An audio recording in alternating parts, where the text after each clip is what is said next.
Hey, good evening, people.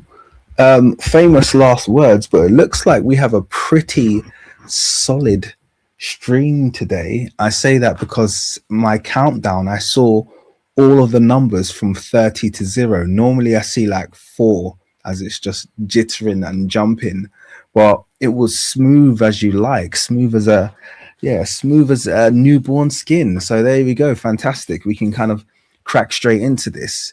Thank you for joining me. I did have this originally scheduled for Friday, and I know we're 2 days later now, but some stuff came in last minute. I had to push it out. My Saturday was already booked up, but we're here now.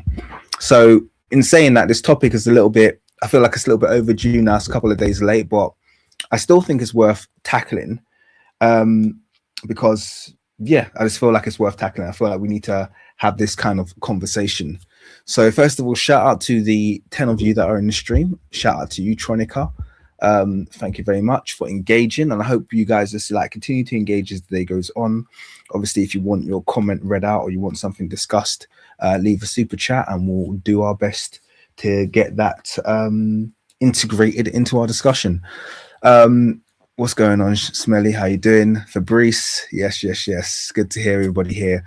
All right, so I want to get cracking straight into this so that people who watch it on the playback don't get too caught up in the preamble.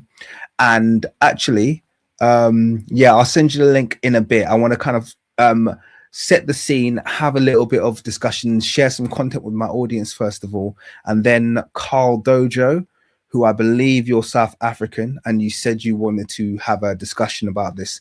I will very much welcome you into the stream. So just be patient with me. It shouldn't take too long, and then I'll share the link with you, and we'll crack on. Maybe we'll have a war. Have you seen my excuse me? Have you seen my latest upload, guys? My heated debate with that Nigerian fella. Some of you were online when that happened. That was that was yeah, that was entertaining. I think everyone agreed for whether or not whatever side of the fence you sat on. That was real entertainment there. So there you go. But anyway, thanks for joining me. Let's get cracking. What I wanted to do first of all actually was revisit the last upload I did on the subject, which is what some of you will be familiar with, because I did a relatively short video about the xenophobic attacks in South Africa. And I know a lot of South Africans don't like that term, and I think xenophobia is quite strong. So I would welcome you to give me something else to call it.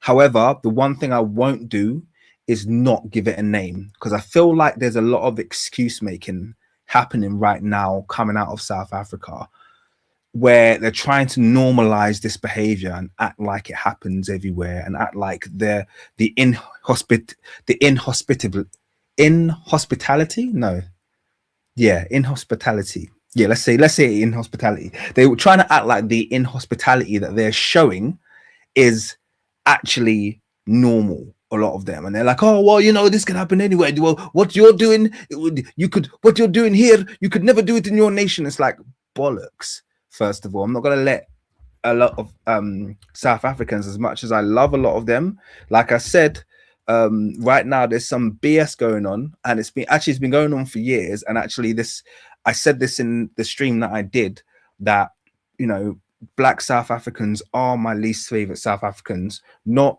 all of them. I'm making a generalization, but I was saying in terms of the proportion. So I'm not saying everyone's like that, but in terms of the proportion of them that show anti-Black sentiment towards other Africans, it's much higher by several factors, in my opinion, in South Africa than it is in other African nations. I'm not saying they're all like that, and I know a lot of them aren't like that, but the bottom line is there is an endemic quality of anti-African, anti-blackness in South Africa, and it is a result of negative propaganda. It is a result of the fact that the Europeans control your media. It is there's definitely a whole list of reasons as to why it's the case, but it exists. And I'm not someone who's just saying this now, by the way.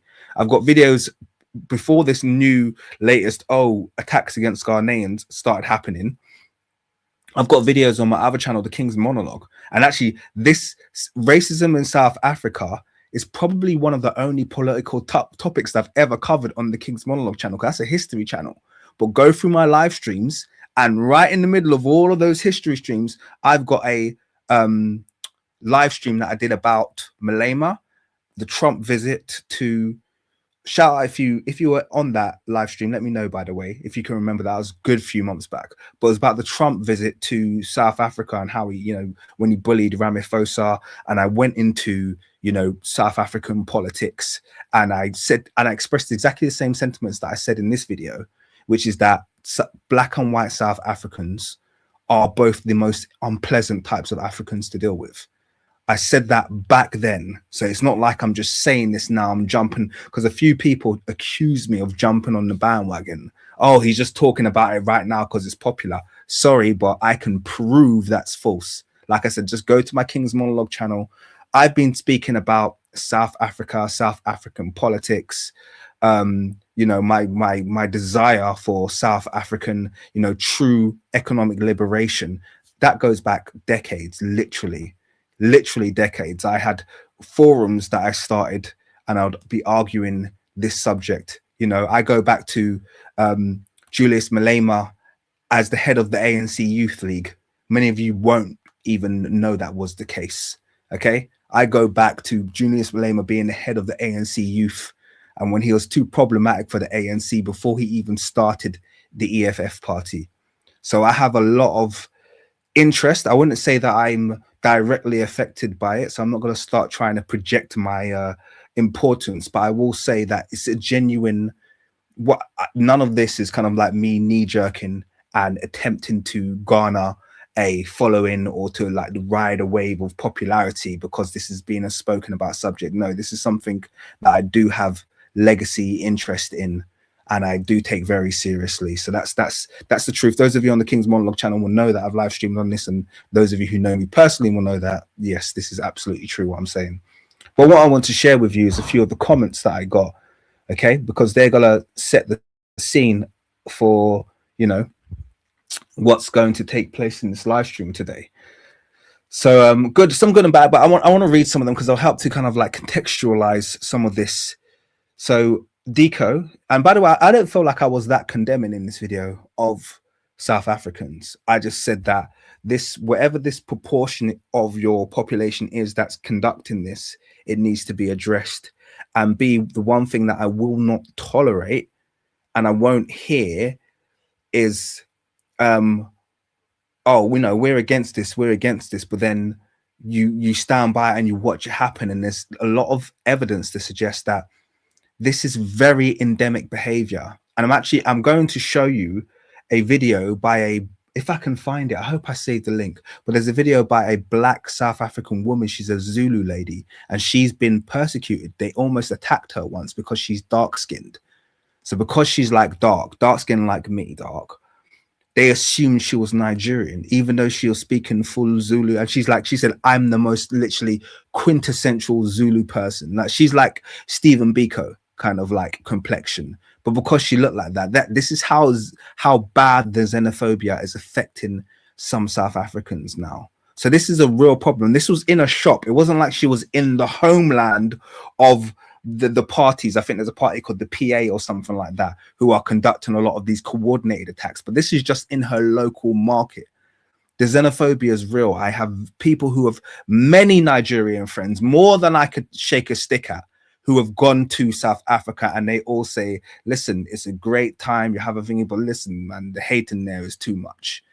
like the hate, and they hate on us over there. You have to be careful. So anyone who tries to deny that this is endemic, or tries to deny that this isn't something that's woven into the fabric of South Africa, I ain't trying to hear it. Respectfully, I ain't trying to hear it. You need to present some receipts, because I ain't trying to hear it. That's the honest truth.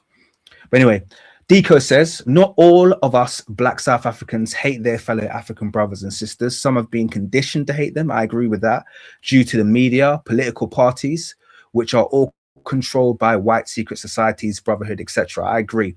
I am a Zulu man from South Africa, and some of us have no problems with other Africans. I'm proudly Zulu, and thank you for your content. So shout out to you for that, and I probably would have said the same when I responded as well. Many of you will not also remember, some of you will. So shout out to my South Africans, to you, those of you who remember when Thabo Mbeki tried his best to establish a Black media presence.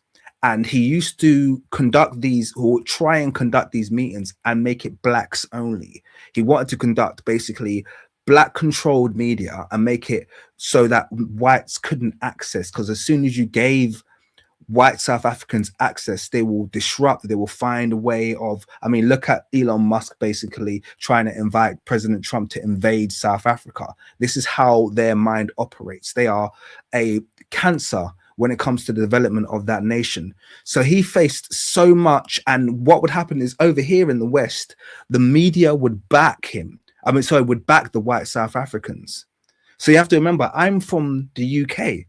And once again, many of you will not remember, but our Prime Minister, Maggie Thatcher, backed the apartheid regime.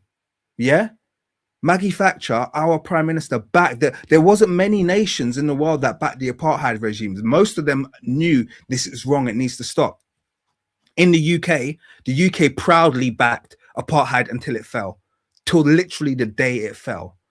So you have to understand that the cogs of support, the cogs of anti-Black racism are alive and well. They're very much alive and well here, you know. So these are the things that have taken place. So yeah, Thabo Mbeki did his best. This is one of the reasons why I rate him highly. So those of you who don't know, Thabo Mbeki is literally right on the top of my I would love to meet list. Yeah, he's a legend to me. He was responsible for the saving of the Timbuktu manuscripts as well. South Africa put in a huge amount of funds to save the Timbuktu manuscripts. He knew what needed to be done in the long term to progress South Africa, but he faced so much resistance. It was unbelievable. Is the stream lagging? I'm very sorry if the stream's lagging. I'm not getting any notifications that it's lagging. Sorry about that if it is, but yeah, there you go. That's crap. It started off so well. If it is lagging, let me know can everyone just let me know what the quality of the stream is at your end? Because if I'm doing all this talking, and you guys aren't getting any of it, it's a bit of a waste, isn't it? Let me find another one. So this one, his comment here says, I'm not South African, I am Cameroonian. However, I think it's not fair to force them to accept illegal immigrants from other African countries under the false pretext of we are all Africans. So first of all, this term illegal immigrants, what you're going to find from what we review is that this is just a red herring that these racist, I'm going to call them racist Black South Africans are pushing. It's a red herring. Yeah, because they don't care if the immigrants are legal or illegal. Then they just don't want, they've got an issue with immigrants. So you've got to find that all of the xenophobic attacks haven't been on illegal immigrants. Another excuse you'll hear is, oh, they're drug dealers. Oh, it's the drug dealers. Oh, the blacks are here dealing drugs. The Nigerians are dealing drugs and this, that. Shut up. You're lying. Because all the people that you're attacking, all the people we have evidence of you attacking are just people who own businesses. Okay? Oh, we don't want you to own businesses here. Why are you making money in our country? We want to make all the money. We're going to take over your businesses. It's ape behavior, respectfully. Yeah? It's ape behavior. And I don't rate it at all. So I would say just taking some of this time to just like collate the things that are taking place, yeah, and actually to review the evidence, I'm realizing there's a lot of excuse making being done by South Africans, yeah, to try and hide the fact that you are being manipulated to hate other Africans. And much like most countries that take in immigrants, immigrants will do less crime than the local South African population. And by the way, respectfully, the local South African population complaining about crime is laughable, because from someone who knows like the crime rates in Johannesburg, for instance, yeah, this is something that's not brought up often because I'm not one to kick my fellow Africans when they're down. But people who aren't even that much in the know how dangerous South Africa can be. People, I knew this family who had lost 2 of their children to random attacks. They were a colored family, okay? 2 of their children have been killed, yeah, in random attacks. I know this family personally, yeah? 2 children, imagine losing 2 children. South Africa, I don't think it's as dangerous as it was back in the late 90s and the early 2000s, but you have to be realistic and you have to stop with this nonsense that you're just some, oh, we are a lovely, wonderful people, and Africans are coming here and taking all the jobs and making this place dangerous. It's like, who are you freaking trying to kid? Most immigrants, and this isn't anything special about the immigrants that go to South Africa, immigrants that end up in any other nation will always be a more legally compliant population than the local population. That's not unique. That's just everywhere you go. Okay. The idea that people will come in as immigrants specifically to do crime is just not something that's reflected anywhere in this world. Okay. Immigrants know they got to be about their P's and their Q's. Okay. I'm not saying that you don't get a few bad uns. Yes, you'll get a few bad uns, but the majority of immigrants will find jobs, they're there to work. They're there for opportunity. They're grateful for the opportunity. So it's just nonsense. Yeah, it's just absolute nonsense. And I'm not going to have these South Africans, trying to make out like they've got this nation that's riddled with foreign crime. It's like respectfully, like, who are you trying to kid? Who are you trying to kid? That you know what the crime rates are like amongst Black South Africans. I'm not going to kick you while you're down, but stop talking bollocks to people. Okay? If anything, the Black foreigners have probably improved your behavior. Like, just stop with the nonsense, man. South Africa is not anti-immigration. Well, yes, it is. It's not difficult for other Africans to go and visit or work there when we respect all the regulations. Therefore, I can't hold any grudges against them. It would be hypocritical for me to contest their behavior regarding illegal immigration when I would not accept it in my own country. This is just nonsense. Like, who's this person? I'm Cameroonian. I don't even know. I don't know. I'm actually, sometimes these Europeans post comments and they pretend like they're they pretend like they're, sorry, they pretend like they're thingy, like you're not talking like a European. Respect. I mean, you're not talking like an African about, Cameroonians wouldn't accept it. This just sounds like nonsense. Sorry. When someone migrates to another country outside the legal provisions that allow them to do so, it's often an indication of a lack of funds. They are not the kind of immigrants who will bring value to a society in terms of skills or positive output without being invested in by the state. See, that's a total nonsense as well. It depends what kind of immigrant you have economic migrants and you have refugees. Okay, so you're talking about refugees there. Refugees will be the ones who need those things. Okay, and I'm not saying that South Africa doesn't take refugees. It absolutely does, but I don't know what the proportion of refugees it takes are. In terms of economic migrants, which is mostly the case, they don't even have the right to get a lot of those things that you've listed there. So this is just a nonsense. Okay, it's just a nonsense once again to kind of like all of these. You're going to see that none of this stuff that they complain about other Black people is backed up by their actions. Their actions are just the actions of people who have thoroughly lost who they are and thoroughly forgotten who their advocates were in terms of their fight for independence and their fight for freedom against Nigeria being a big contributor, by the way, without, you know, making a big deal, because you know me, I'm not like a biggest fan of the state of Nigeria, but when it came to apartheid, we got it right. Okay, when it came to our contributions to the freedom struggle in South Africa, we got it right. When it came to opening our doors, we got it right. So, you know, respectfully, like, it's very short-sighted for many of these people who are behaving in this way, you know. And obviously the massive elephant in the room is the white population, who love this. They love this crap going on. This is like perfect for them. This is like chef's kiss, absolute mwah situation. Look at them. Look at these stupid blacks.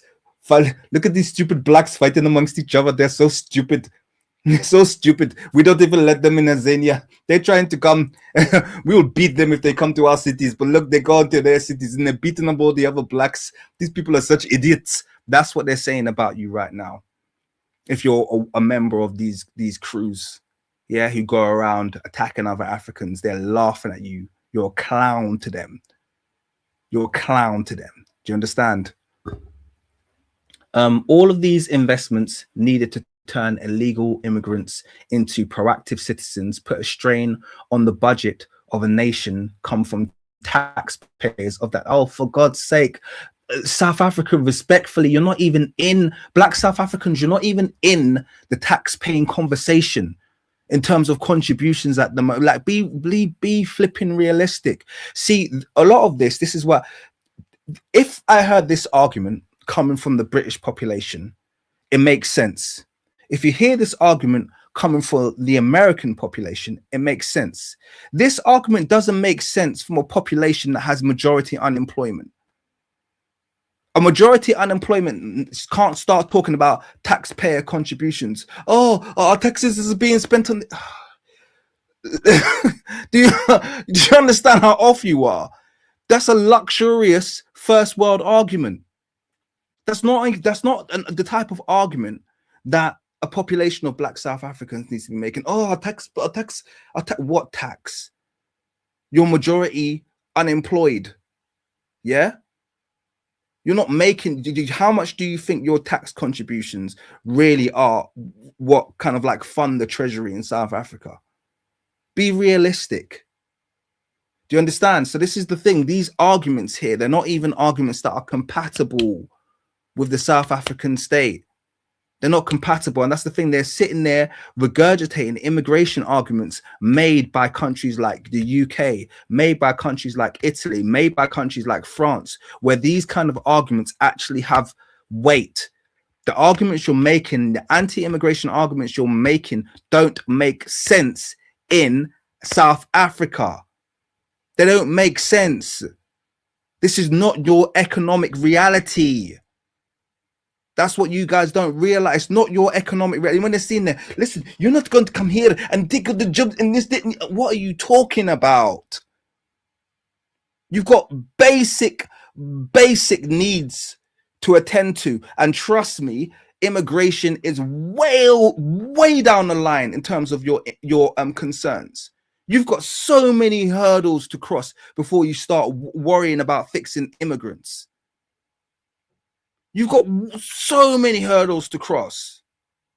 First of all, take those pitchforks and torches and whips and wherever it is that you're using against other Black Africans and go and use those in friggin' Durban. Yeah? Go and use those in Pretoria. Yeah? Take that stuff there. Yeah, and go and drive those people out. Yeah, and once you drive those parasites out from your nation, after you've driven those parasites out from your nation, then you've got some other stuff that you need to sort out. Yeah, in terms of how you're going to distribute that wealth. Yeah, you got some stuff to sort out in terms of fixing your health, all of these things, and then worry about the immigrants. And to be honest with you, the immigration debate, even in the UK, where they have a more legitimate immigration argument, even here it's invalid. Even in the UK, the immigration argument is invalid because the immigrants are a net positive, just like they are in South Africa. Over here, the immigrants are a net positive. Even over here, the immigrant argument, even where it's so much more valid than it is in South Africa, it's still invalid. That's how mash up you guys are in terms of your outlook. Absolutely ridiculous. You just don't understand any of the arguments that you're making. None of them make sense. And it gets worse. The number of illegal immigrants increases. And I've made this discussion before, and I asked the question. We can go back. In fact, I look forward to getting the South African on the chat, because maybe we could talk about some of this. But from my understanding, the SADC nations travel visa free. So it's like, oh well, you know, it's not free access. It's just visa free. Well, visa free is basically free access. That's how it works. That's how it works. Okay, if you've decided you've created an economic area where people can travel without a visa, that's basically free access, because your visa is the only thing that's stopping you from getting in and out of a nation. I've got a Nigerian passport. I have visa free access to Ghana, so I can go to Ghana whenever I feel like it. I can leave whenever I feel like it. That's how it works. It's basically, it's free access. Do you understand that? Yeah, that's how it works. Yeah, you can't turn around now and be, oh, we're sick of this. Oh, you're out there fighting all of your other SADC brothers and sisters. Like, that's just not how it works. And you're not even fighting them for the right reasons. Anyway, you know, let me move on from this, because this is we could go through these comments, and I'm already getting heated, as you can see, reading some of these. But you know what, let's watch some videos together and start to build up a picture about why I'm kind of a little bit, you know, why I'm getting a bit heated up here, you know, because I feel like there's a lot of gaslighting that is taking place that I've kind of been witnessing. So in fact, I think actually the first place I'll start is an interesting place. Actually, no, I'll come to that later. Let's start with this. So this is, I actually found the website, or the YouTube page of one of the groups carrying out these xenophobic attacks. Okay, it's called Reality Street Talk over here. So I'm going to play their video here. This is their actual channel. So this isn't a third-party channel reporting this. They're reporting this like they've done a good. And by the way, read their comments if you want to get a feel for, some of the problematic things that we're having to deal with. Okay, you can read some of the viewpoints of South Africans and then tell me that this isn't wider, this isn't more endemic than people are actually trying to push, you know. My fellow Ghanaians, they are warning us to, it's time to go home. So please, let's go home and fix our country. Thank you. So they forced that man. So this is one of the idiots, yeah, Trevor Gatley. Yeah, well, I don't know how to say his name. Gatley, I don't know, but yeah, let's play. A Ghanaian guy that we met on the street, who is a saloon operator. Okay, you came right. Where are you from? So a Ghanaian guy who they met on the street, who's a salon operator. Ghana. So you left Ghana and you came to South Africa to do hair? They're carrying buckets now. No, I purchased for someone. Okay. What are you doing here? What skills are you bringing into South Africa? I was doing nails. Nails is not a scarce skill. He just asked, what skills are you bringing into South Africa? So once again, do you remember what I said earlier about making first world arguments? Okay, that's a first world argument. That's an argument that a nation like America might ask, okay, because they want to do a complete closed door policy. And by the way, they won't do that. All nations will have their economic migrants at all levels, okay, because you need migrants at the very bottom and you need migrants at the very top. Okay, this is one of the ways that you control wages I've spoken about before. It's one of the ways that you keep small businesses viable and keep small businesses growing. If you close off immigration, you'll find small businesses die very, very quickly in your nation, as people can't afford the high wages or the wage increase of the general population. That is a fact. Okay, there's a reason why all Western nations have an immigration policy. They have different ones, but they all have immigration policies. But that's neither here nor there. This guy is not there begging off the system. He's not there claiming. He's not there as a drug dealer. Remember all the excuses that they've made, all these excuses that they've lined up? He's not any of these. he's built businesses, successful businesses, and they're angry because they didn't have the upward mobility to build their own businesses. They didn't see the need to make a salon. They didn't do it. So they're angry. Oh, how dare you come here, see an opportunity and fill it for our people, provide a service, which probably provides employment. They don't see any of that. They don't see the employment that he's bringing. They don't see any of the good things that's going to come as a result. They just see, you're a West African and you are making money. You are making money, and our nation, we want to be the only ones making money. But all of these, do any of these layabouts look like they have the capability to make a business or function a business? Do you think any of these guys are going to show the commitment to wake up every morning and to run any of these businesses? These morons. Do you understand? When are you going back to fix your country? Ghana doesn't need fixing, by the way. I'm not saying it's perfect, but Ghana's a pretty solid land, you know, pretty solid state. Hey, talk, quick. Next month. Don't tell us next month. We are not foolish. We are not foolish. Let me tell you, Baba, right now as South Africans, we don't want you guys here. Oh, you're so tough. You're so right now in South Africa, we don't want you here. You're so tough. You're surrounding a man who owns a business, who hasn't done any crime, who's just bringing economic development, who's probably bringing employment that none of you layabouts could be bothered to actually create, and you're threatening him. What round of applause. We bumped into this West African on the street. He has the nerve to own businesses. What a fool. What a big fool. Anymore. Go fix your countries, Baba. You see, let me tell you, we're still speaking to you nicely. It's going to get to a point where speaking to you, it won't help. Where are you staying? Address? So now you left Ghana, you came to South Africa to do nails. No, nails. It wasn't proposed for nails, but when I came, he's saying it like he's so offended that this guy has you left Ghana, come here to do nails. You're saying nails like he said cocaine. Do you understand what I mean? You left Ghana to come here and do weed. No, he said nails, man. He's offering a service. Like, this is, you should be celebrating this. They should be saying, can you partner? Can we partner in, like, none, like you're just gonna threaten him like he's robbing, like he robbed your grandma or something. These are, respectfully, these are the biggest losers I've ever come across in my life.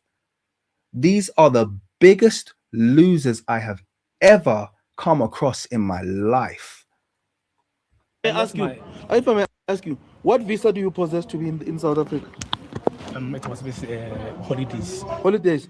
Okay, let me tell you, because of Luna, you are abusing our systems. According to the South African. So now he's abusing the system. Yeah, he's started his own businesses. You're abusing the system. You've come here and your success is abusive to us because I didn't think of it first. I wish I thought of making nail salon, but you did it first, and you are abusive. What a loser! What an absolute loser! And look at his pot belly, and then they wonder why they struggle. Anyway, I'm not even going to go into that. Immigration law and home affairs laws, you only have 90 days a year. But Luna, you go to the border, you stamp this thing every month, every 3 months, you stamp this thing. Actually, this we must address with the home affairs and the minister that Luna, you are abusing our systems. No, but it's 90 days a year, and you are not here for a visit. You are here to work. No, leadership, listen to what he's saying. He's saying he was here for a visit. So how come you come here to visit instead of you going back? All right, let's call the cops. This man is illegal in the country. We're now with the traveling document, which is a passport. So now they're accusing him of being illegal. Let's call the cops. He's illegal. Imandla, we wanted to understand what we are trying to do here. Baba, what are they trying to do here? See, this is the thing, yeah? There's nothing more sad, yeah? There's nothing more sad, yeah, than black people that don't have the courage and the guts to actually attack the root cause of their issues and to only attack other people who they see as competitors. It's literally called, that's literally the definition of crabs in a barrel syndrome.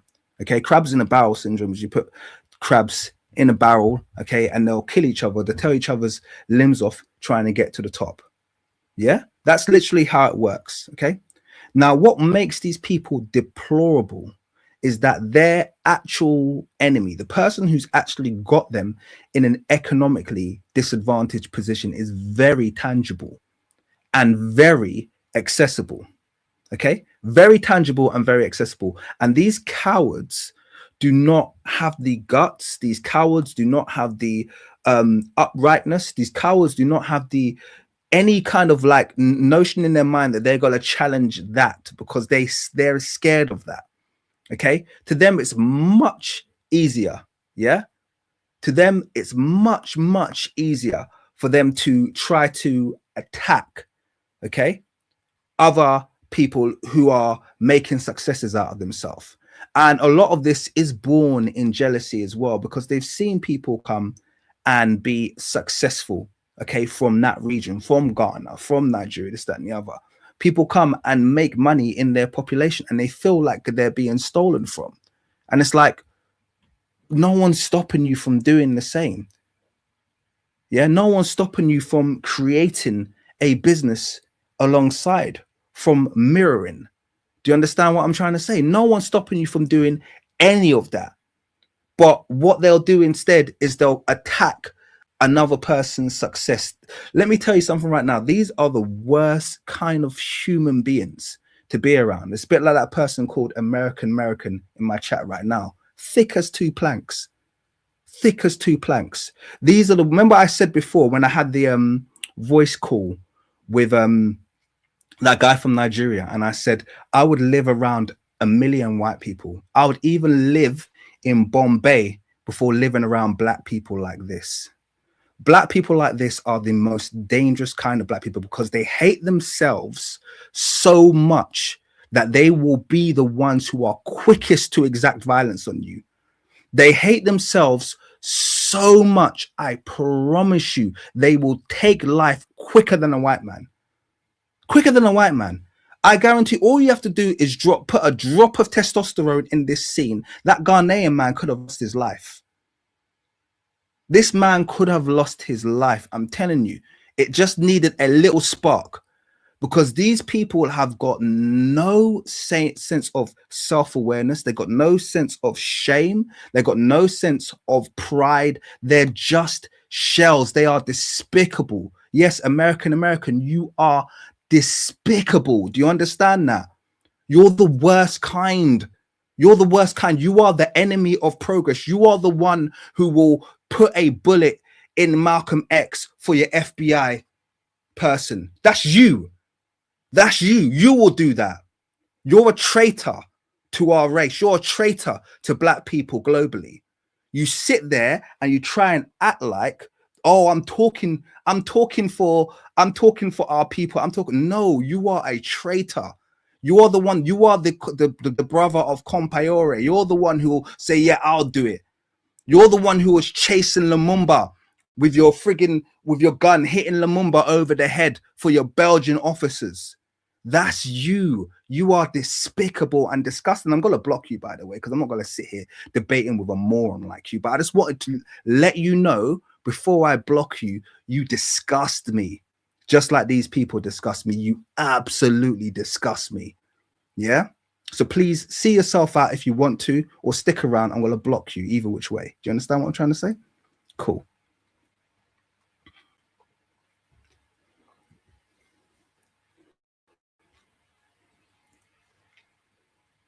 Fixing this continent, this thing of you guys moving from one country to the other, it's no longer working. We don't want this as African people anymore. We are tired of seeing African migrants moving all over the world, refusing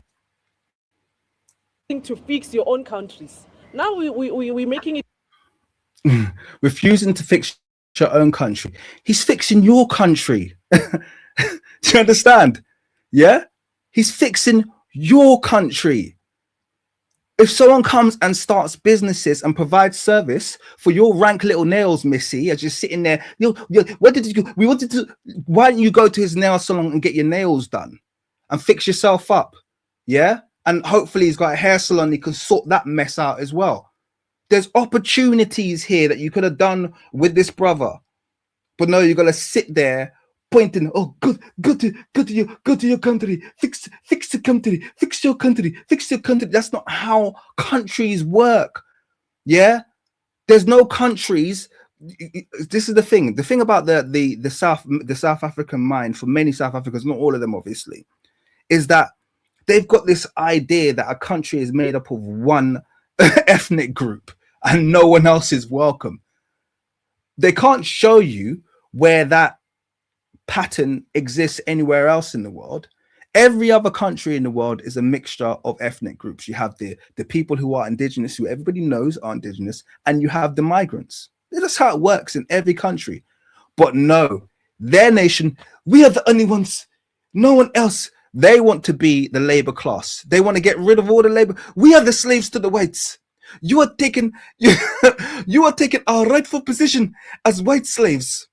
You're taking our rightful position, and don't come here with all your imaginations of starting businesses. We don't like doing that.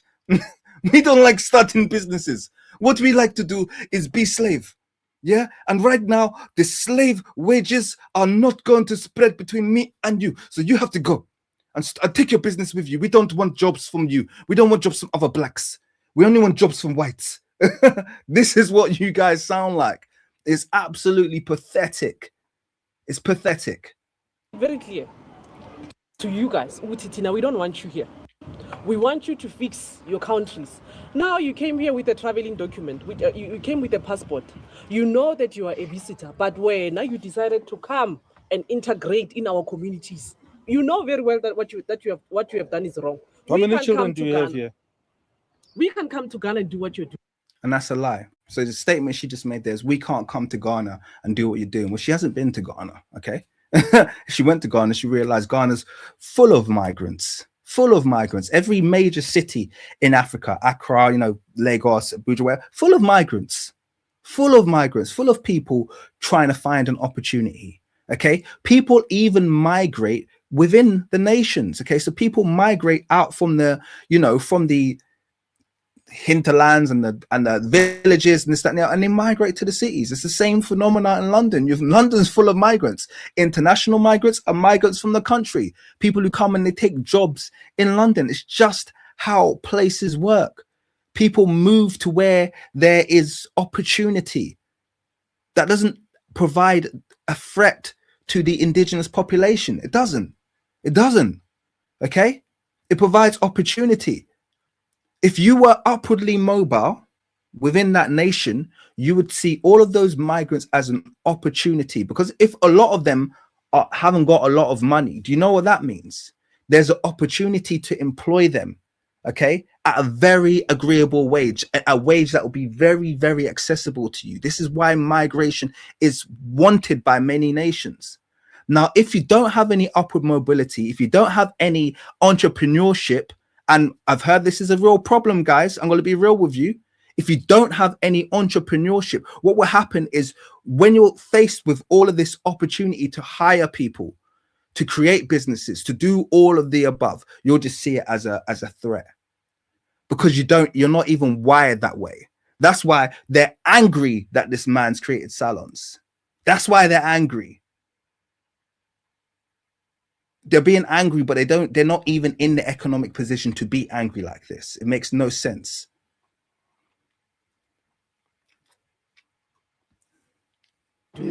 Passport. Eh? Now you are carrying your bucket. It's 11 a.m. You were supposed to be fighting the government of Ghana there to ensure that they're getting things right. No, there's no fight in Ghana. You must fight what they Where's did. your papers? Passport. Passport. Where's the passport? Take it out. Let me see your passport. Let me see. And this is this. You know what the most sad thing about this is? Well, they've all got time to do this, haven't they? He's the only one that has shown any desire to do. He's got a bucket in his hand, yeah, and he's clearly going somewhere. Okay, he's clearly going somewhere because he out of that entire crowd of layabouts, is the only one that has a job. He's the only one that has a business. Okay. His job wasn't given to him by anybody. Okay. He wasn't, no one came and gave him loads of money. He came, he saw opportunity, he took opportunity, and he desired to build. That's what he did. That's why he's the only one carrying a bucket, and they're all standing around with their hands in their pockets. Check his pockets. What is it? Has his passport? Oh, we'll see his papers. If you want to see his papers, go and get a freaking job. Yeah, why don't you go and get a job working in the borders and then do this legally? Because respectfully, your citizen's arrest just makes you look like backwards idiots. Anybody who thinks that this nonsense reflects good on the South African population, anybody who thinks that this is justified, you're an idiot. Respectfully, you are stupid. You're stupid. Okay, you're stupid. I'm not going to sit here and beat around the bush and pander to you. You are stupid. And there's too many stupid people. And this is what I said, it's the ratio. This is why, it's the ratio. There's too many people who think that this is an acceptable way to act, who think that this is justified. I did look around, yeah. I did look around. I looked around everywhere. I didn't find any videos of South Africans chasing out Chinese. I didn't see any videos of South Africans chasing out black South Africans, by the way, chasing out Indians. I definitely didn't find any of them chasing out Boers or whites because they're terrified of them.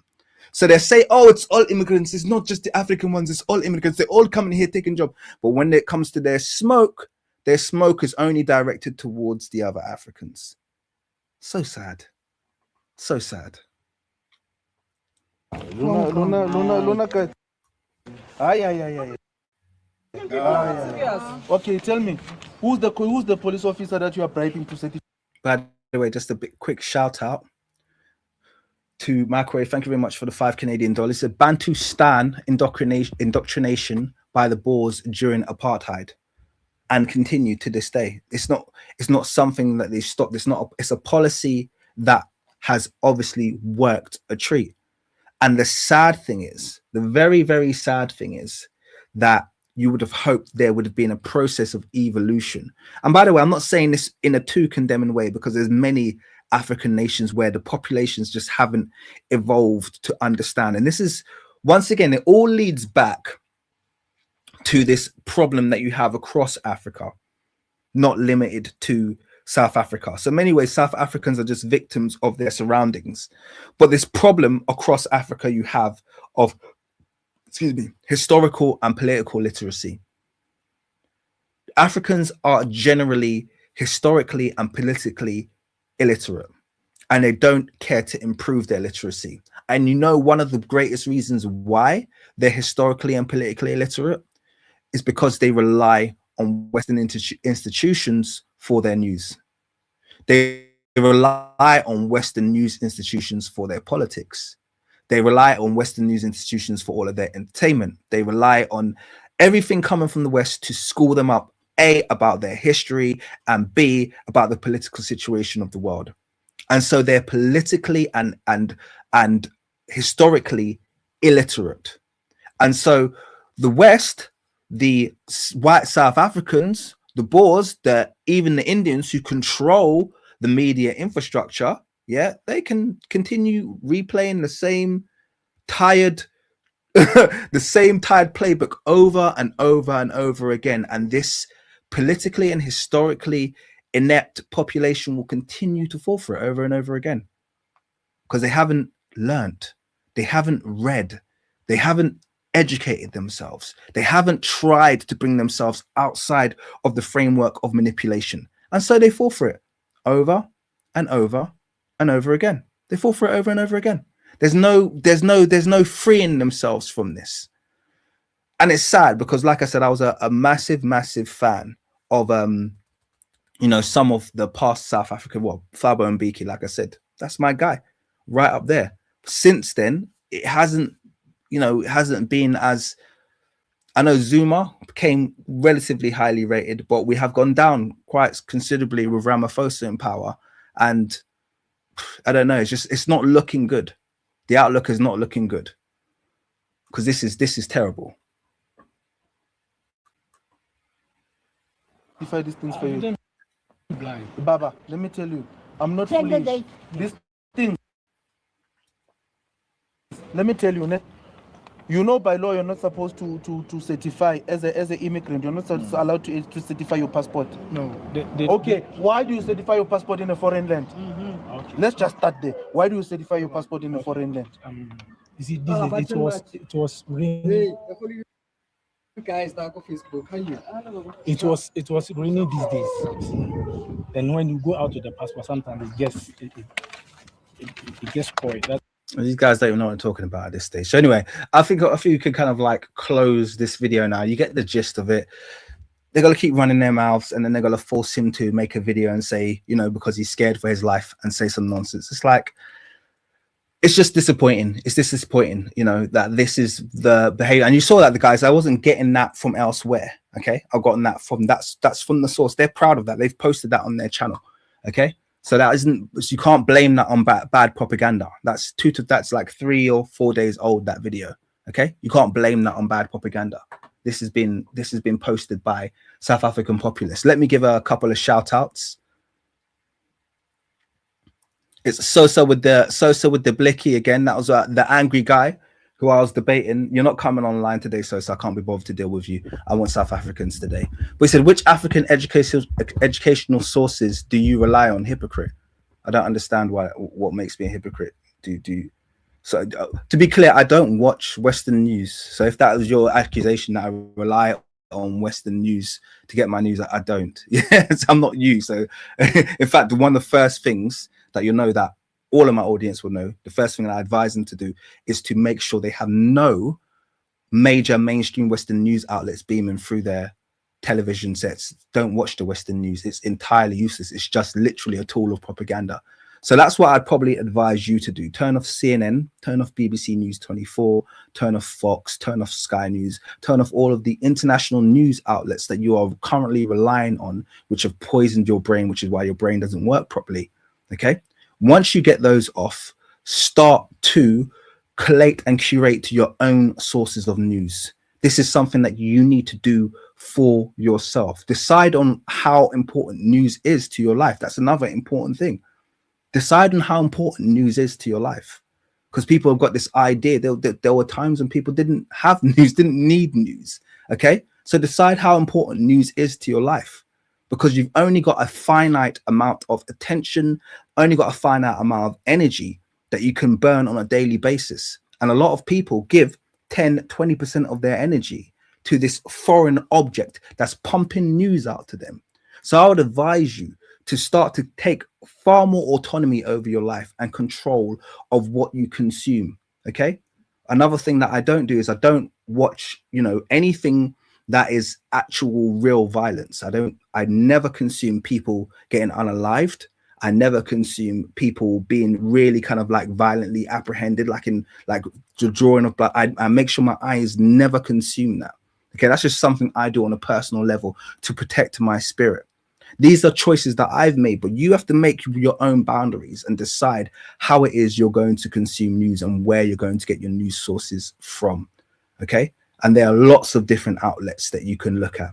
Okay. But yeah, try and find ones that are usual local small ones. Africa Diaspora News Network on YouTube is fantastic. Okay. That's a really good news outlet. Okay. There are others, but you can collate those. I'm not going to tell you what to do, but you can collate those. But as much as you try to be deriding and angry as you always are, you just led to a very good question there. So I hope someone took something from that. But yes, turn your television off and don't read newspapers either. They're full of propaganda and lies. Shout out to RJ Mackenzie. How you doing, sir? Thank you for the $2 Canadian. He said DR has the same issue. Look up Rafael Trujillo. I will. Thank you very much for that. So I guess you're talking about Dominican Republic there. Yeah. So I know, yeah, it's a similar kind of issue. Similar issue there. I appreciate that very much. Thank you. And let's have a look here. Okay.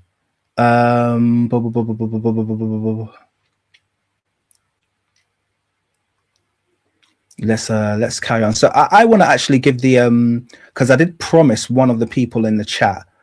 There's a few more videos I want to watch, but I actually did promise there's a South African guy who wanted to have a discussion with me. And I think he's just accused me of lying, which is fine. Whatever. We'll see what he has to say when I bring him on. Where is he? Where are you, my friend? Say hi in the chat if you're still here, because I want to give you the link, because I did promise I was going to let you come online.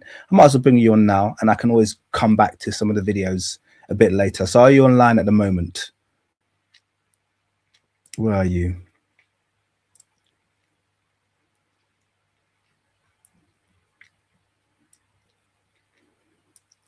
Where are you?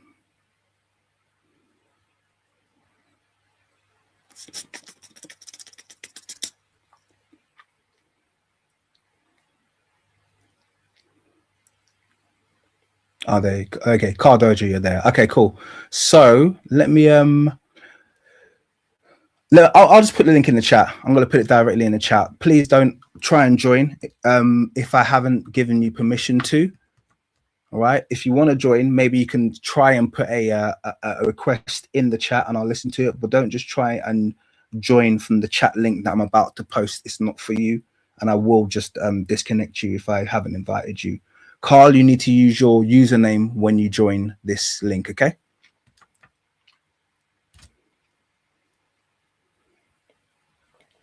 So let's have a discussion with a South African. I have a feeling that he's it wasn't you last, Zula. I don't think I've had this discussion with you. Let's see how this discussion goes, and I'll decide if I'm gonna let you. I'll decide if I'm gonna let you join. But I haven't had this discussion with you. It's for Carl. He only wants people who won't challenge him. No, that's not true. Carl sounds like he's on on the other side of the fence. Actually, he is the one who requested. That's why I put him in there. And who are you? Once again, Linda. Are you even black? Okay, you are black. Okay. You go if she used to learn. That's not the right name. 1 second. Let me just go to the. If you're in the.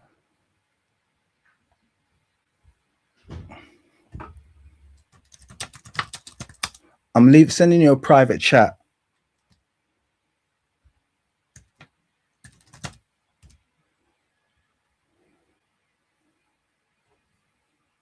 Okay, so there's 2 people. Guys, don't just join if I don't know who you are. I have said that, and I told you to join with your actual name. Okay, so leave and come back and join with your username, please. Otherwise, I'm not going to add you to the screen. Okay, so just leave and come back with your username. No, go and change your username. I've asked you to change your username. I don't know who you are. So leave and come back with your username, your YouTube username, because you won't be invited. I don't know who you are.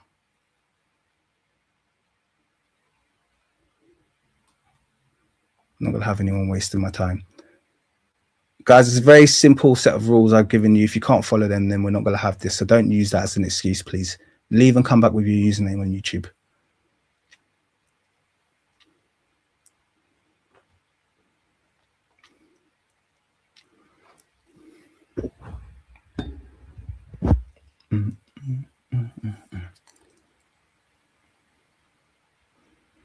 Okay, there we go. Much better.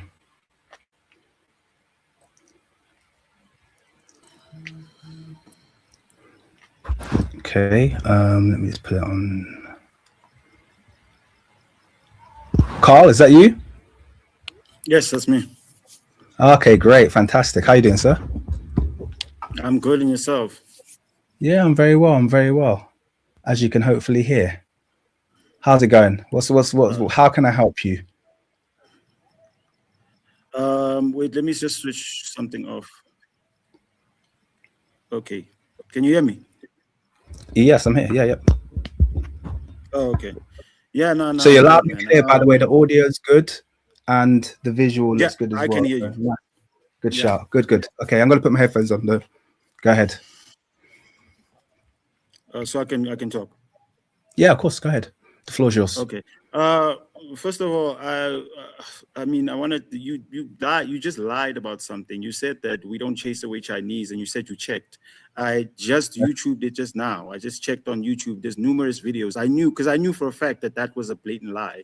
Because I just checked YouTube videos now. There's numerous videos where we chase out illegal Chinese immigrants who have illegal stores where they do have brothels, you know, selling powder and all that kind of stuff. So I don't know where you got that from. Which towns were they in? Which towns were they in? Pretoria. Yeah, Pretoria. Okay, and it was black South Africans chasing them out. Yeah. Yes, okay. Well, share the link, and we'll have a look at that later. That's fine. Okay. Chinese nationals. There we go.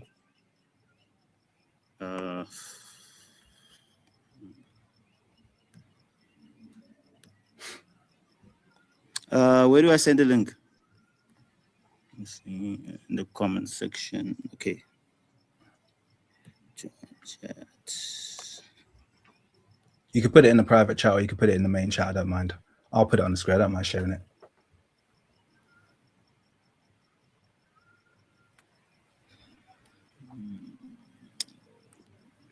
Let's see. Oh, in the private chat. Okay. Let me put it in the private chat. Or the main. I don't mind. But anyway, carry on. As you're sharing that, feel free to continue. Okay. Because you're the one who requested to come on the chat. So I'm just interested to hear what your point of view is. First of all, let me ask you a question. Tell me what we just watched the video now with the Ghanaian man being harassed. I want to know what's your perspective on that situation. Well, I am 100% fully on the side of my people as South Africans. And I used to be on the other side as well. I used to call my people dumb and stupid and all that kind of stuff because of when this whole thing started, when the whole thing started with illegal immigrants and all that stuff. But then as time moved on, I was actually worn out by the illegal immigrants from hearing some of the comments, the disrespect they have towards us, the stuff that they were calling us, whatever. And this is before it got this hectic. And this is not even people who had experienced any kind of xenophobia whatsoever. It wasn't even because of that. Okay, so I just got to pause you really quickly and bring you back. When you say you're on the side of your people, I need you to state very clearly your position. So your position is that you are for that man being basically surrounded by that group and being told to go home and to take his businesses and to get out of the country. You're for that? Well, we have rules in the country, and that is that if you want to, if you're going to be here and if you're going to work here, you have to have a rare skill, or you have to have a 5 million startup company.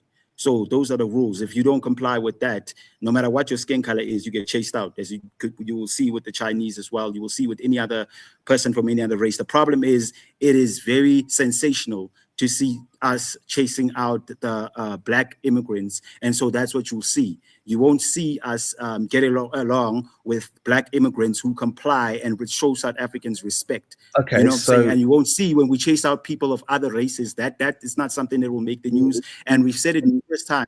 If someone finds an illegal white person, or if someone finds an illegal Chinese or whoever, let us know so we can do the same thing with them.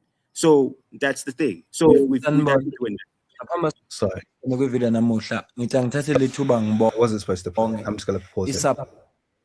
Okay, so circling back to the point that you just made there. So what you've just said there is that you need to have either a certain amount of millions to start 5 million. A business.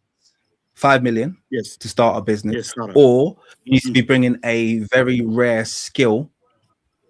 Yes. Otherwise, you can't migrate basically to South Africa. That's the rule. Is that what you're saying?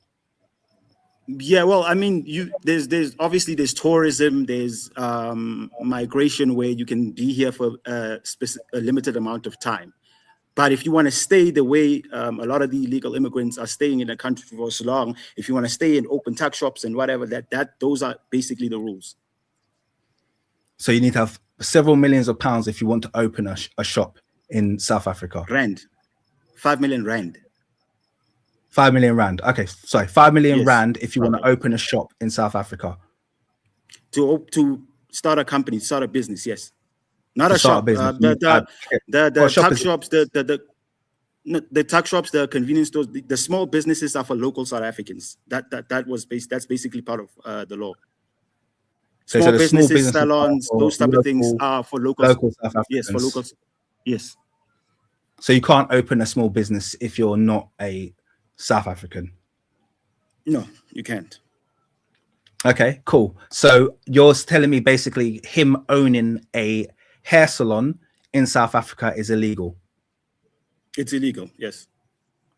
Okay, I would like to see that qualified, but that's interesting. Obviously, we can add that to the thing. So just out of interest, once again, just kind of like circling back. In fact, can we just watch this video that you've sent me? I want to see if it kind of like supports what you said. That's okay, yeah? Cool. Let me just watch it. Support nothandeni isikhombise lona lingaphezulu kokucabanga kwethu. Siyacela niqhubeke nisupport njalo ngokubuka ama-video ethu, ungakhohlwa ukucomment, ushare, ulike. Siyafisa ukuzwa umbono wakho. Cela ke singene kwivideo namuhla. Njengoba sazi ukuthi iCity of Tshwane beyiphethwe iDA for the past 10 years if I'm not mistaken. Kune article yabhalwa iCity Press ngomhla ka-17 kuDisemba 2023. 4 billion rand irregular awarded what DA ngoba ifuna ukubuyela emandleni. UDr Nasiphi Moyo, uDr Nandi kumilithi. Yibo what izange iyazi ukuthi asenze ukuthi yebo mhlawumbe asike sivotele uDr Nasiphi Moyo ngenxa yokuthi uwenzile u1 no2 no3 no4 no5. Kule insike ezedlule sivezile ama-video lapho khona pili bese department le ebhekelele zamangena labantu yangifisa. Okay, so you called me a liar earlier, and this is your evidence that I'm a liar. You said there's evidence of South Africans, black South Africans. What is the title there? What is Just stop for a second. Stop. I never said arrested. I said attacked. I was quite clear. So you called me a liar because I said I couldn't find any footage of these South African gangs getting together and attacking, surrounding, attacking, beating up, like you've got evidence of doing it to other black Africans. I haven't found any evidence of them doing that to Chinese, any evidence of them doing that to Indians, and any evidence of doing that to white. And you send me a video of Chinese nationals being arrested. That wasn't being arrested by... No, but that wasn't... Nasiphi Moyo is one person that was so responsible for that. Stop. That wasn't the claim that was made. That wasn't the claim that was made, and you know that. So you called me a liar. And you never dealt with the Chinese. No, I never said dealt. I never used that word. Please do not requote me. Thank you very much. Yeah, please do not requote me. I was quite clear.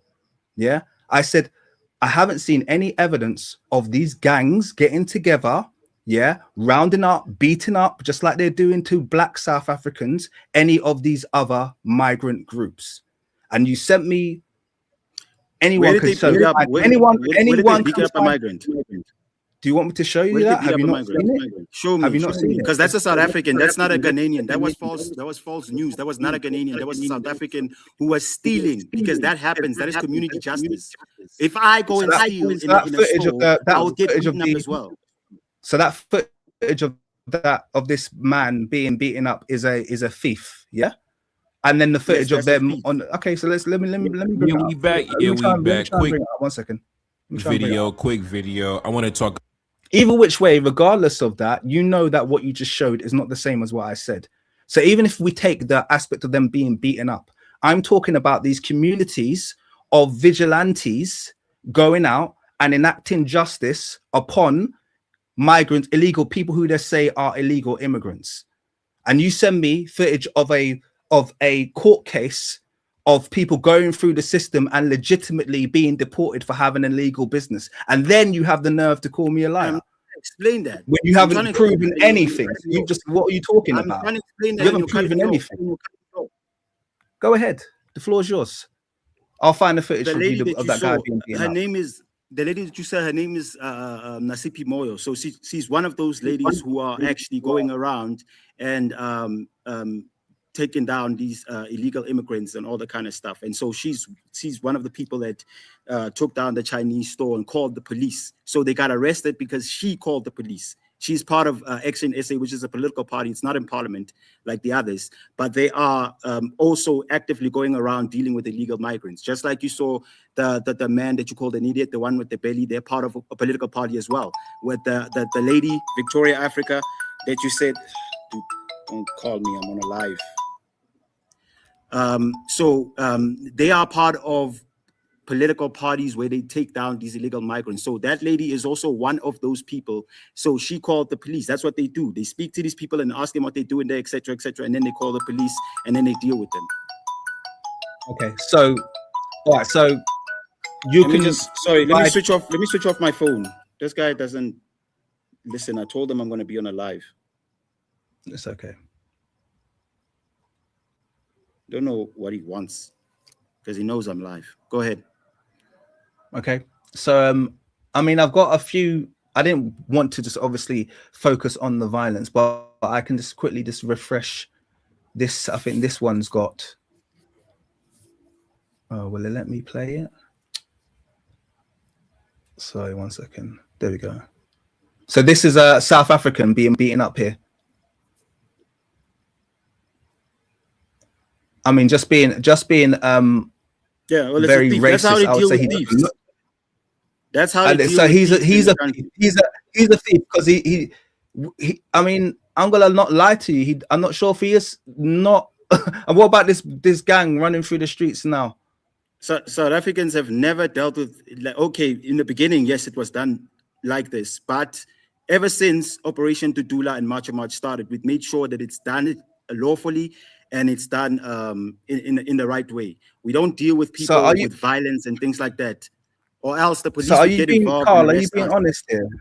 Carl, are you being honest? No. The guy is I'm being honest. The guy is a thief. It was revealed later that the guy was not. They were using these videos. That's what people do. They take videos like this and they lie about. So you're saying with your full chest that guy was a South African? Well, he was a thief. I don't know if he was South African, but he was beaten because he was a thief, not because he was illegal. They don't deal with illegal immigrants that way. You do. Okay. See. You can see why I'm going to have difficulty with that, don't you?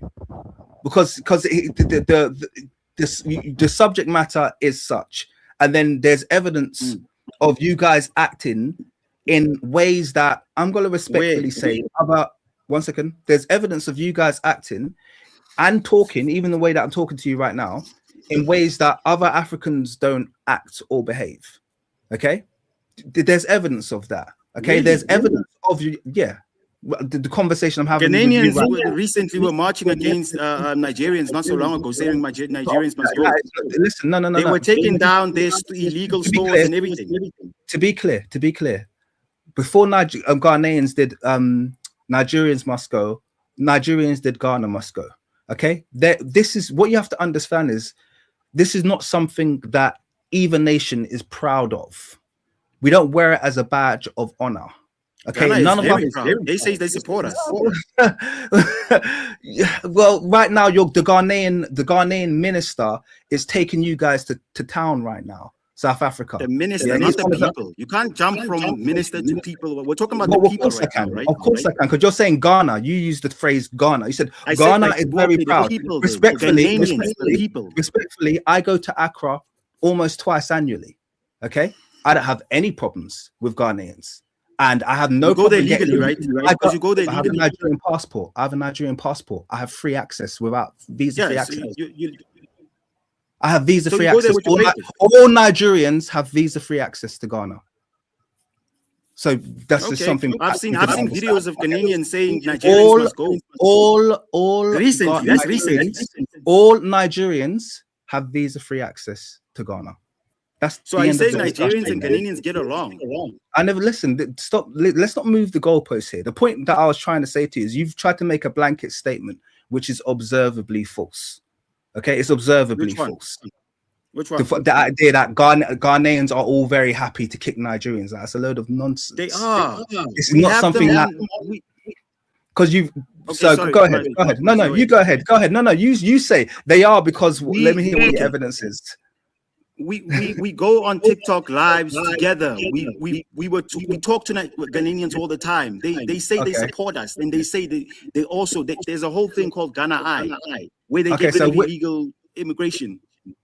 So which Ghanaians, by the way, out of interest? No, which Ghanaians out of interest? Who are these ones who find your forums? Once you join your forums? Let me find the video. Let me send you a link to the video. Okay, so it's very easy to exist within an echo chamber and to think that what you exist in is the perspective of the entire nation. And this is the problem when I speak with people like you. You obviously exist within an echo chamber where the kind of language and the kind of rhetoric, the kind of like hate that you're being kind of like you're fostering between Africans is echoed.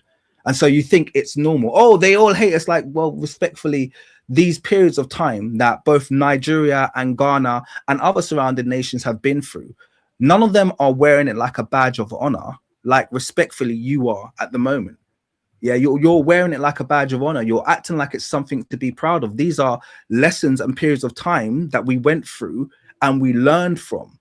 And it doesn't matter, like you could pull up what you want, but if Ghana and Nigeria had such a big deal with each other, they could end that ECOWAS agreement at any moment.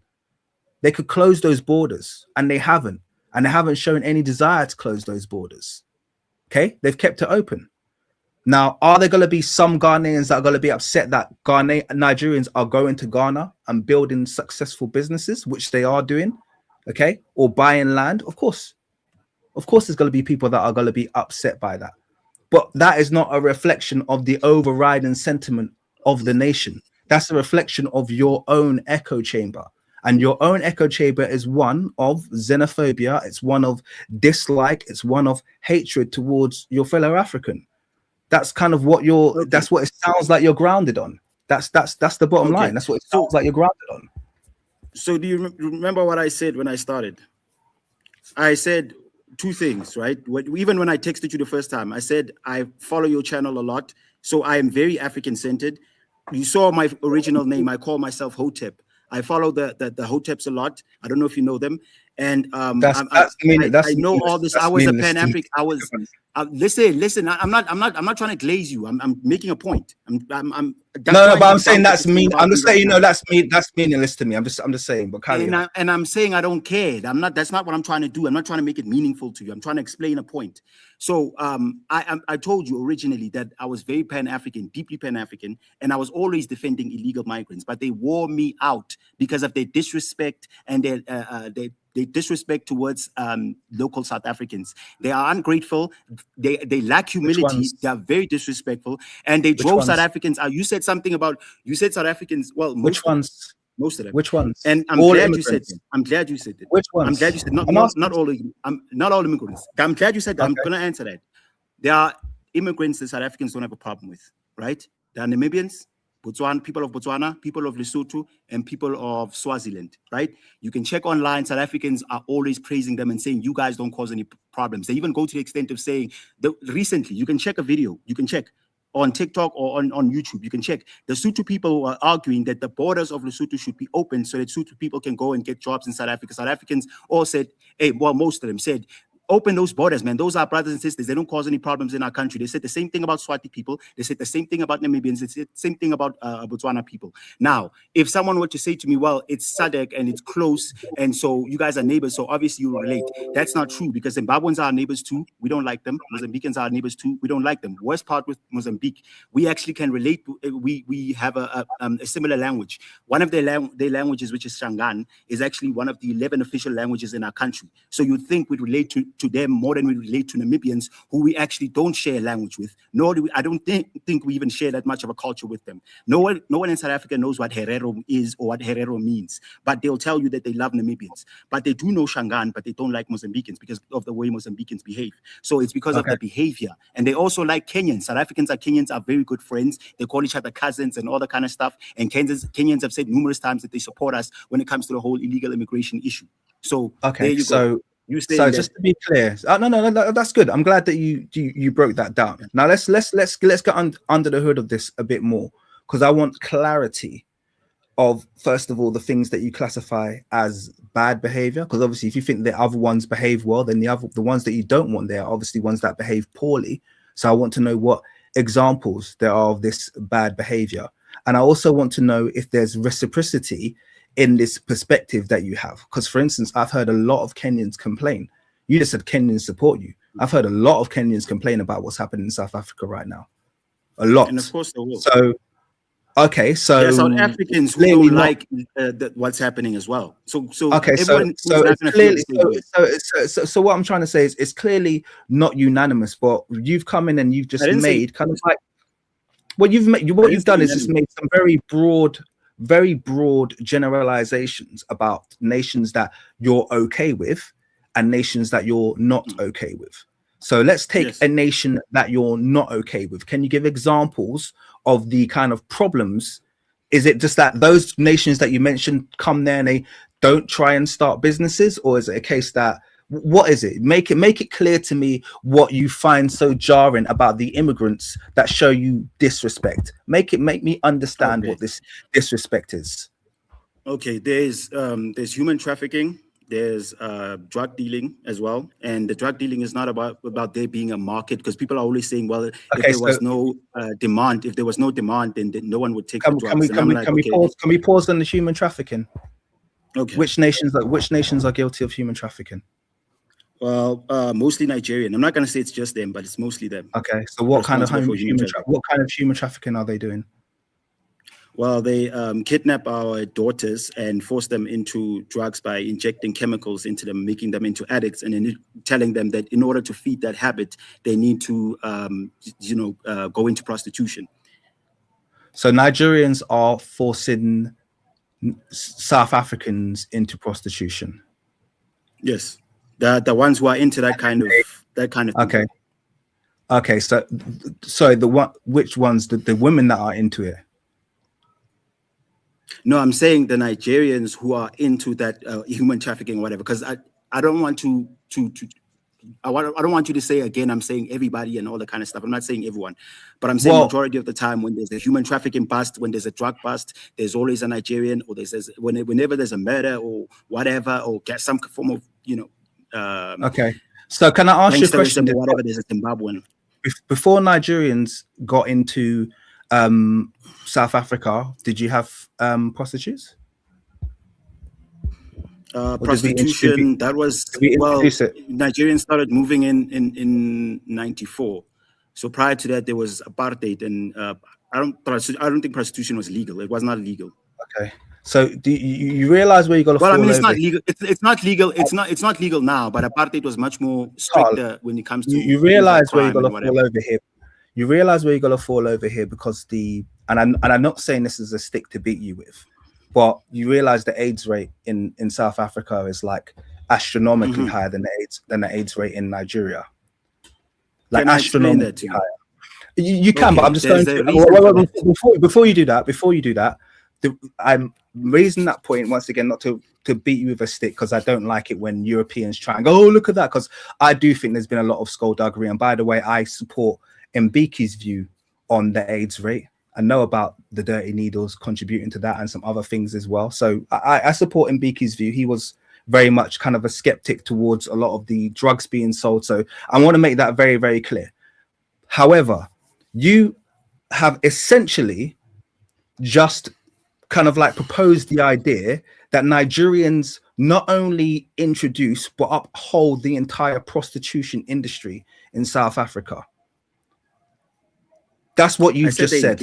And where did I say they introduced it? I said they engaged. They engage in it. Well, no. You said 94 is when you got your independence, and really migrants started coming over straight away. So they might as well have introduced them. And you said every time there's a prostitution ring busted, it's headed up by a Nigerian. So you're basically saying that Nigerians are responsible for prostitution in South Africa. And if you got rid of all, and if you got rid of all Nigerians, then prostitution would disappear then by default. Yeah. I don't know about that, but I will say that we are not in denial about the crime in the country as well. Because by South Africans, we're not in denial about that. We're just saying. I mean, it's all just to be clear. The crime in South Africa is legendary. Can I finish talking? Of course. But I don't want you to change the topic. But go ahead. Okay. So the illegal immigrants are making it far worse than it actually is. So we want to fix our country, but the illegal immigrants are not making it any better because they're coming here. They're not doing anything good, as you proposed, the things that you were saying. They're not doing any good things. you know, for the most part. So the crime, the prostitution, all those type of things. Most of the times when they're busted, there's a reality show in South Africa where they go and bust people, and that show is not about illegal immigration; it's about crime. So sometimes they bust South Africans. Sizokuthola. Let me type it for you. Okay. Sizokuthola. Yeah, I spelled it right. Yeah, it's called Sizokuthola. Okay. So every time they bust, there's usually a Nigerian. We found that most of the people getting busted were illegal immigrants. This is what angered South Africans for the most part.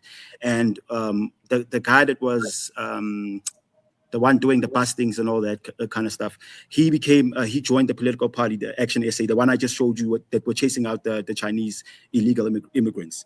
So yeah, so that mostly that was what fueled South Africans, but also our lived experiences as South African. Like I said, I was Pan-African for the longest time until I was worn out by illegals.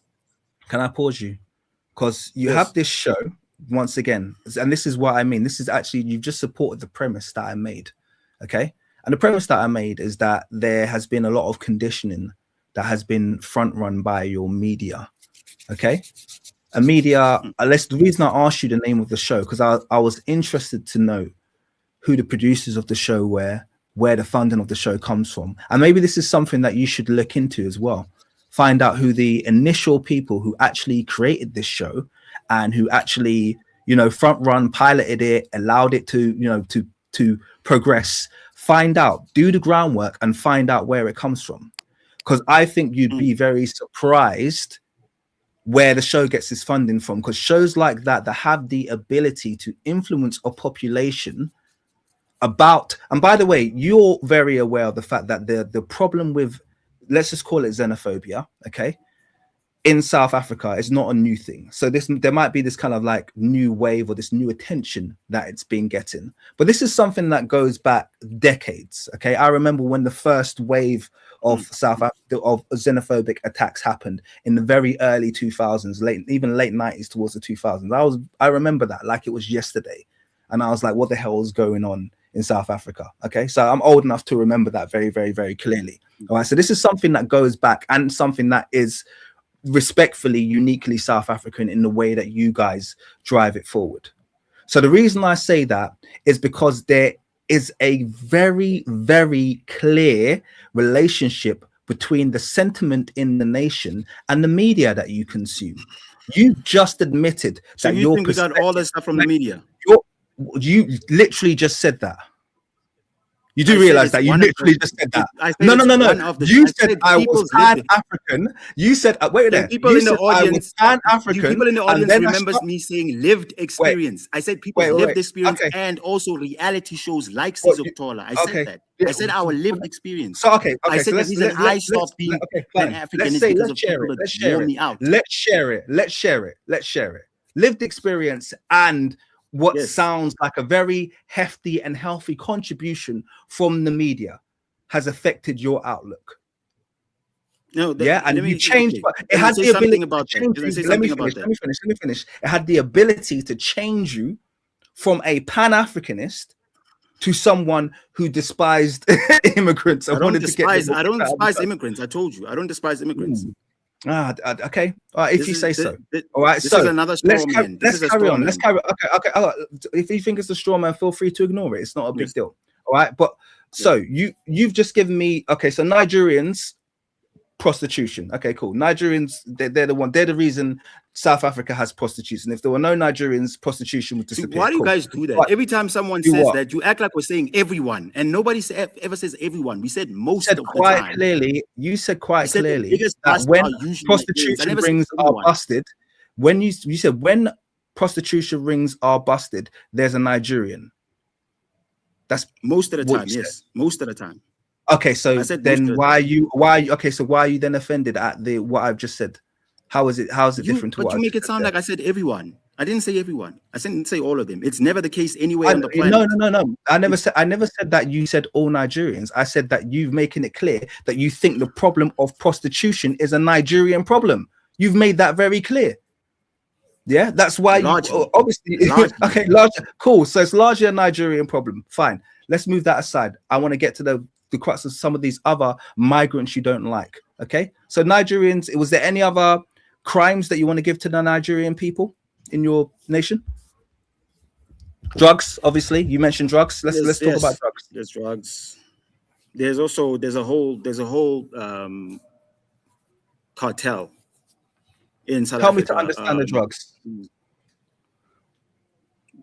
What do you want me to say? They sell drugs. What kind of drugs? No, many of the drug dealers. Yeah, there's a drug. Have you ever heard of Nyaope? Let me spell it out. There we go. Cool. Feel free to put it in the main chat, by the way. That's fine. But yeah, okay, appreciate that. So cool. That's one of the biggest drugs that Nigerians are pushing, and it's literally turning our kids into zombies. They are literally walking, like sleeping while standing up, and standing on the side of the road, begging for cents and all the kind of stuff. Okay. Okay. So what's interesting, yeah, and this is to me just like I've noticed you've mentioned two things, and one of the themes that I'm finding slightly worrying, maybe not worrying, and this is not me, by the way, caping for Nigerians, because I don't need to cape for Nigerians, and I know Nigerians can look after themselves, by the way, and I want to move on to other ethnic groups, but you make it sound like South African people have no personal autonomy. No, but that's what you make it sound like. I just said you make it sound like. I never said they don't. I never said you said they don't. I said you make it sound like they have no personal autonomy. So you kind of like, oh well, these evil Nigerian men are coming and they're turning our women into prostitutes. Well, that's impossible. They can't turn your women into prostitutes. They can. They do. I explained to you. They kidnap them and they kidnap them and inject them with chemicals and force them. Yes, and force them into prostitution. Yes, 100%. All right. I mean, you gotta see quickly how that sounds like you're not taking any personal responsibility as a population for any of your actions there. Do you understand that? We are taking responsibility by chasing that. So wait a minute. The women that get kidnapped must take responsibility for being kidnapped and forced into prostitution. Is that what I'm hearing? Because do you understand how far-fetched it sounds that you're claiming that Nigerians are coming over and kidnapping your women? What, off the street, or they're just on the way home, and then Nigerian masked men come and grab them, bundle them into a van, shoot drugs into their veins? In Johannesburg, yes, it's a well-known thing in Johannesburg. Okay, it's well-known in Johannesburg. It's a well-known thing in okay. No, you don't want it to sound that that's way. fine. But it's no. It's not that. It's not. I don't want it. It's. In fairness, it's new to me that I've heard that extreme of it. Okay, it's new to me that I've heard that extreme of it, and I'm obviously very skeptical. Okay, I'm being very, very skeptical here because, like I said, it sounds like there's no personal autonomy. You've got Nigerians kidnapping women off the street. You've got Nigerians forcing. Are they forcing the kids to take Nyaope? Are they forcing them to take it? Yes, they're forcing kids to take Let me tell you something. The reason why organizations like Operation Tutula started, they started from Soweto, is because they kept hearing these stories of how kids are being kidnapped by illegals, mostly Nigerians, and taken to buildings that are actually government buildings that are meant to be free for the people, that they hijack those buildings and then do all those crimes. And that's when they hijack kids and they put chemicals in them and force them to become addicts. They do the same thing with the women, force them to become addicts, and then in order to feed their habit, they need to become prostitutes. That's a well-known thing. South Africans will tell you that's it. That is very well known. No, I'm glad you informed me. Can I ask you, do you have police in South Africa? Yes, we do. They get bribed by the dealers. They get bribed by Nigerians. They get paid off. That's why the people take. That's why we take matters into our. That's why we take the responsibility in saying we are going to protect our people and children, because policemen and politicians get. Do you know how big the drug business? Okay, so just listen to what you've just. You know how big the drug industry. Can I play back to you what you've just said here? and reinforce the point I was making about what you call a lack of accountability, which is the only thing that I'm hearing. What are we supposed to do when let me play it back to you, okay? Nigerians are coming over. I'm guessing Nigerian millionaires, by the way. Yeah, rich Nigerian millionaires are coming over, kidnapping women from townships, okay? Forcing drugs into the veins of children to get them addicted so they can then buy the drugs off them. But they're poor little children, so where these little poor little kids getting money to buy these expensive drugs, it doesn't sound like a very profitable endeavor to do that, particularly if you're a rich Nigerian, which is what you'd have to be able to bribe the police and the officials to stop them from arresting you. So they're walking the street free. These drug dealing, pimping, children kidnapping, I'm guessing murdering as well. They just walk in the streets, no police are bothering them. Hey, officer, no problem. So the people have to take it into their own hands. Do you not think there's an element of storytelling here? Do you not think there's been an element of kind of Chinese whispers? Do you not think it's easy to make those claims so then you can see a Nigerian person and then think the worst? Because it just sounds to me like there's too many nothing that you've said in that long list of crimes being conducted by Nigerians suggests that South Africans have any part to play in any of this. Yeah. So is that what's happening? You guys have got billionaire Nigerians over there doing what they like.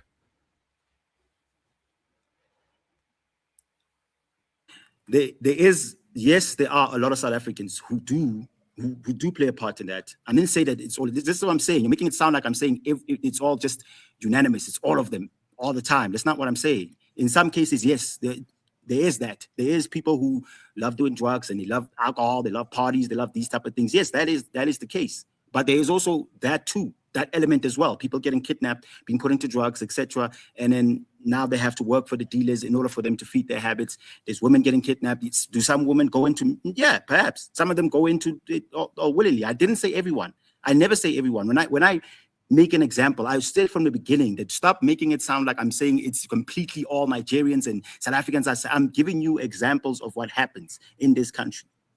That's what I'm saying. See, where I'm finding your entire premise problematic is that you're acting like South Africa is the only country that has African state that has a problem with things like prostitution and or drugs and or all African states have this issue.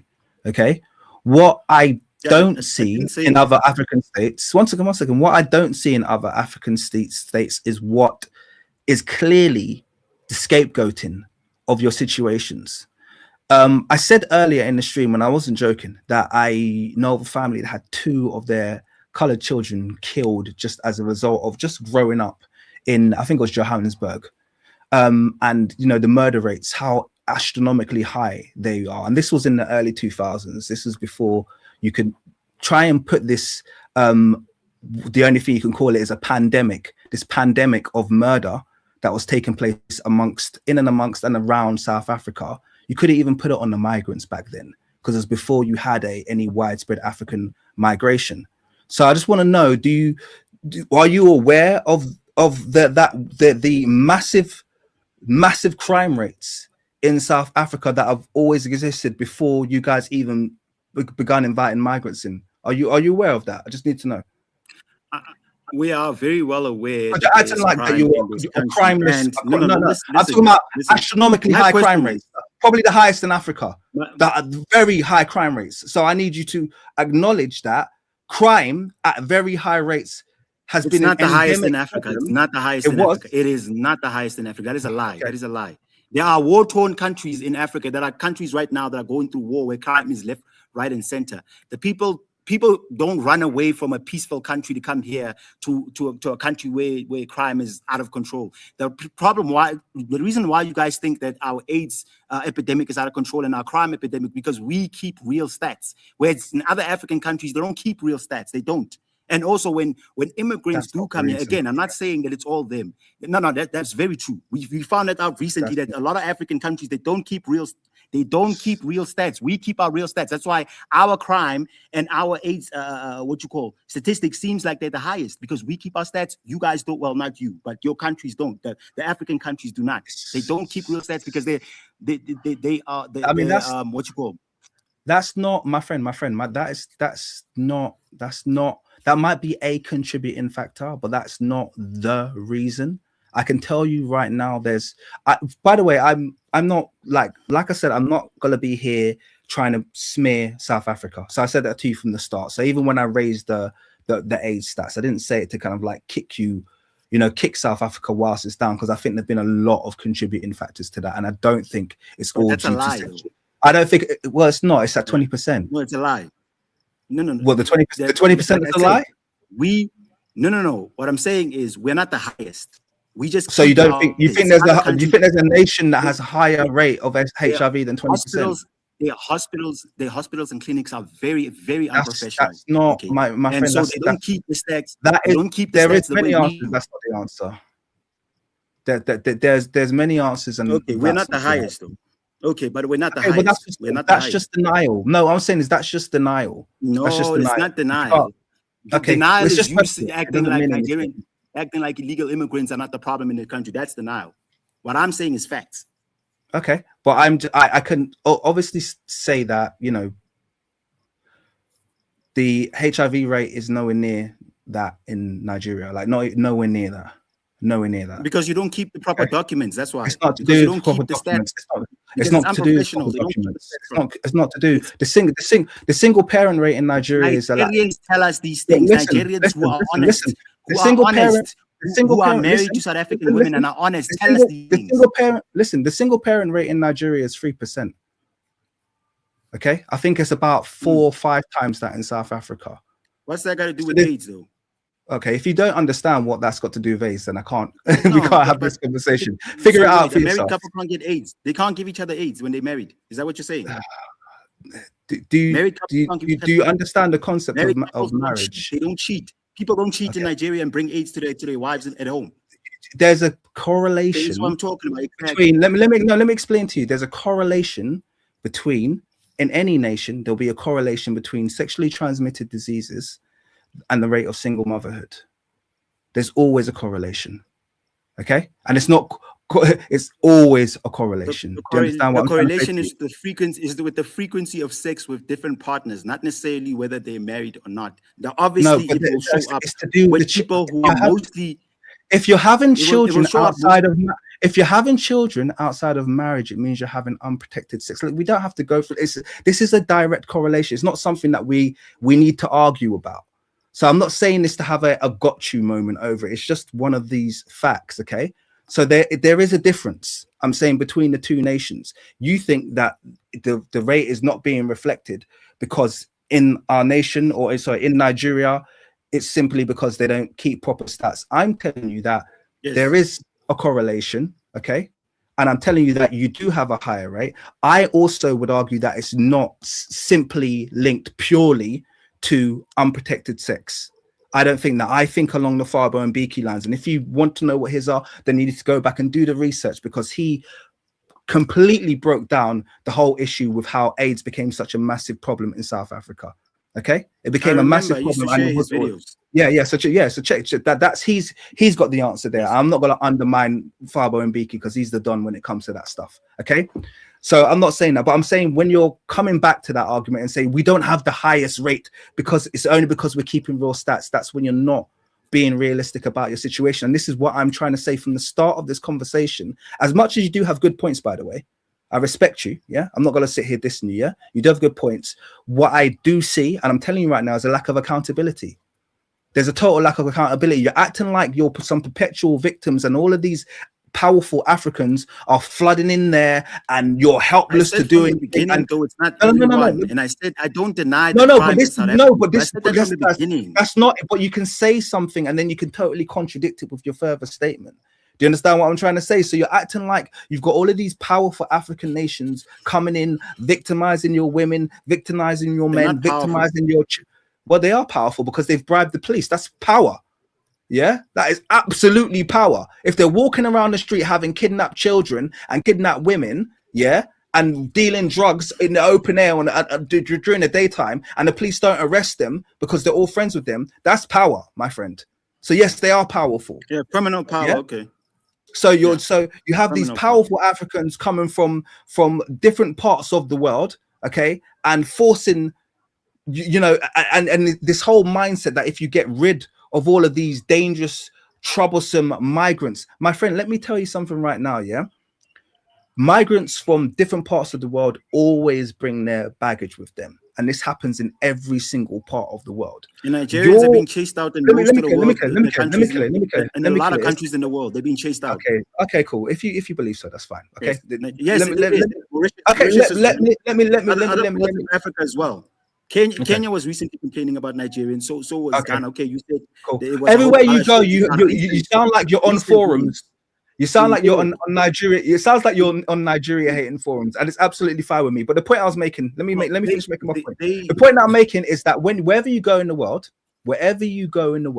you will find that there are migrants. Okay, and every migrant community brings their own kind of like cultural differences, cultural baggages, whatever it is. They all. Do you understand? They all come, and it doesn't matter what part of the world you go to.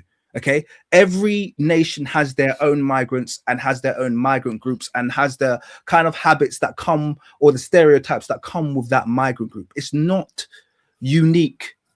It's not unique. You attempting to euphemize Nigerian contribution to just the bad actors is utterly ridiculous, because every nation on the planet could do that. Every nation on the planet could do that. But only your nation is acting like your nation. And I know as much as you want to try. Let me finish. I'll pass it over to you. I'll pass it over to you. I'll pass it over to you. Stop. Let me finish and I'll pass it over to you.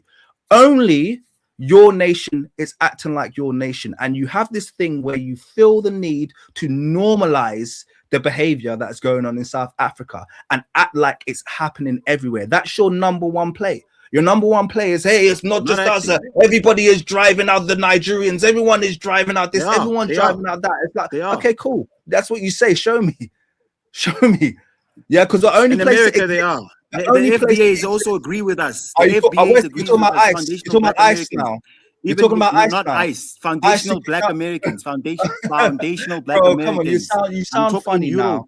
No, you sound. You sound. In Europe, they're called racist. In Europe, they're called racist. The same called xenophobic. You call ludicrous now, my friend. Everyone has a title. It's the way illegal immigrants. Everyone is given a title. We are given a title of xenophobia. The FBAs are called self-hating. Can you stop? The difference between the FBAs and you is the FBAs aren't getting into groups, picking up sticks and stones, surrounding people, and then trying to force them to get on a plane. They're not doing that. They might be online. They said they want to do that. They might be online. I mean, some of them are low IQ. Some of them are low IQ, and they support. I should invite you to our TikTok live. Some of them are low IQ. I wouldn't listen. I don't want to come to you. It'll be too vile for me. I can't be around. No. It's not that. I've said to my community all the time. There's nothing that infuriates me more than stupid black people. And I feel like I'd be surrounded by stupid black people.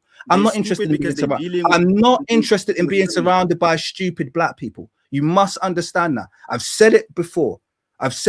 Yeah. Just because you're on this channel and I'm a pro-black person, I don't like all black people. I hate some black people. I have a particular penchant and hatred for self-hating black people. Literally, I cannot stand them. Do you understand? So there's nowhere on earth, like, that's your frame of reference. Do you understand? It's very, very easy. If you, particularly with hateful diatribe, if you have kind of like a hateful rhetoric, do you know how easy it is to grow a channel around hate? Do you know how easy it is to grow a network around hate? It's the easiest thing in the world. Okay, just like you're proud of, oh yeah, if you come to our TikTok live, they all hate Nigerians, mate. Respectfully, I could find, if you go to a friggin' MAGA page, I could find you pages that they just all hate black people. Okay, and they all think you're stupid, and they'll be laughing at South Africans and laughing at all the black people. You said we're the only ones. That's why I said that, because you said but you just found a network, mate. But anyway, you're talking about what you're talking about is a echo chamber. Doesn't qualify. You're the only ones acting like you're acting. Do you understand? I said those words. I never said you're the only ones discussing this or What? the only ones who have a problem with a certain ethnic group. I said you're the only ones behaving the way like you're behaving. You are the stain of Africa. You do realize that the way you behave in South Africa is an embarrassment to the rest of Africa. You're a stain. No. We are No, you are. You're a we're stain. showing Africans You're how a to fix their stain. countries. We're You're showing a them how a stain. country is fixed. You're a stain. You're not fixing We're showing anything them. because the whites are dancing on you. Illegal. The whites are dancing Okay, on let's you. talk You about the whites. clowns. Let's You're clowns. talk about the whites. You're what? The Let's whites talk are about the dancing whites. on you. When tell Let's me, talk about show the me the whites whites only town that you guys have gone into and not being slapped Can I talk upside the about back that? of your head. Let me talk about Go that. ahead, talk Let me about the whites, that. please. That's what we should be talking about because you sound like a clown right now. Okay, you're talking about Orania, and Orania was bought not just Orania from the government. Pretoria, Listen, it's not Pretoria. No, stop lying. Oh, stop. wait, Orania. Wait a second. Orania was bought by the government. So because they're there legally, you're gonna let them clown and make it black only and make it white only. You guys are an embarrassment. Let me explain. It wasn't. I didn't say it was built. I said it was bought. It was bought from the government. They bought it from the government, and also it's not a whites only town. It's an Afrikaner only town. I want. There's a video I'll send you a video where the Afrikaner guy was saying this is a cultural city. So English people are not allowed. British people from the UK where you at, they're not allowed. Even if they're citizens of South Africa, Greeks are not allowed there. Jews are not allowed there. Nobody who is not Afrikaner is not allowed. It's not a racist town. There was an is that your cope from one of the Afrikaners? Listen, there's an interview from one of the Afrikaners. My what? Your cope. Is that your cope? They're not my cope. They're not racist. It's not just us. It's everybody they don't like. Is that your cope? Bro, you are coping hard. Listen, bro. You've clearly been coping. You lost this one, bro. It's fine. I'm explaining something. No, you carry on. Go ahead. You carry on. This is hilarious to me. They made it a cultural town because they believed that their culture was being destroyed. Because black South Africans were removing colonial statues. Again, if we're afraid of white folks, then why did they allow us? Why didn't they beat us up for doing that? We removed colonial statues. Go look it up. It's called Rhodes Must Fall. We were removing Cecil John Rhodes statues. We were removing all colonial statues in this country. So the whites were scared. They are scared that their culture is being destroyed. So they moved to that place. They made it a cultural area. It's not a racial area. Wait. Rhodes is not a Boer. He's English. Yes. So why are they going to care about Rhodes statues being? Why are they going to be scared about Rhodes statues being pulled down? Let me explain. Because they get scared. They understand that it's not about him being English. It's about him being white. It's a colonial statue. So they know that they will be next. So they want to preserve culture in Orania. Well, it had nothing to do with race. Nothing to do with race. Even though you're not listening to what I'm saying. Had nothing to do with race, though. Yeah. No. I'm trying to understand. You're not listening to what I'm saying. Go ahead. My battery is low, bro. You're not listening to what I'm saying. I'm saying that we removed the Cecil John Rhodes statue, and so the white folks, but Orania was always there because they've always had this fear of their cultures being destroyed. And they even said that to us. They said to us that, no, we're not saying that what we're saying is you guys have to learn to preserve your own culture and things. That's what we are doing. We're just preserving our culture. They engage you in dialogue. They got nothing. It's nothing against you guys. No. Look, I'm not making a case for Afrikaners not being racist. You certainly sounds like it, I'm sure they're racist. It sounds You're not like trying to listen to me, though. You're trying to talk over me. You're not listening to me. I'm trying to explain something. Respectfully, I'm letting you talk quite a lot and just literally coming in every now and then because sometimes some of the things you're saying are sounding very disjointed to me. So I needed clarity, for instance, on the Cecil Rhodes thing. You've just said it's got nothing to do with race, but then you said they got scared because they saw white people being pulled down. And so that made them say, oh, let me turn around and let's create our own village. But that village got nothing to do with us being white, even though it was a racial fear that caused us to create it. That's your exact words. Okay, can I you understand how that's contradictory in itself? Can I ask you something? Feel free, of course. Do you know that Zulu people are also very they preserve their culture as well in Zululand? Do you know that? So my question is, do you believe that that's racially motivated? It doesn't matter if it is. No, or it does is. matter. No. Because Let people me preserve finish. their Let me tribe. finish.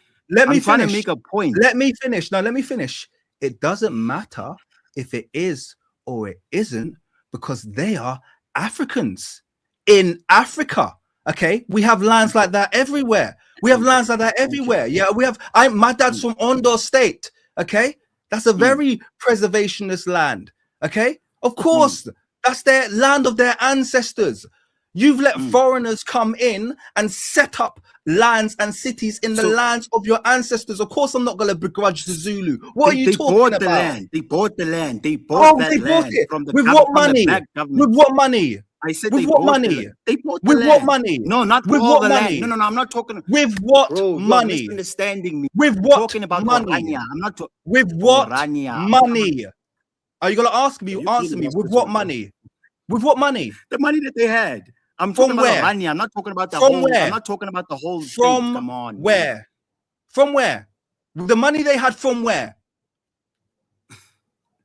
With the money they had from Bro, where? did you listen to what I'm saying? Did you listen to what I'm saying? I'm With not the saying money they bought had South from African. where? Oh, bro, you're clearly in your feelings right now. No, Carl.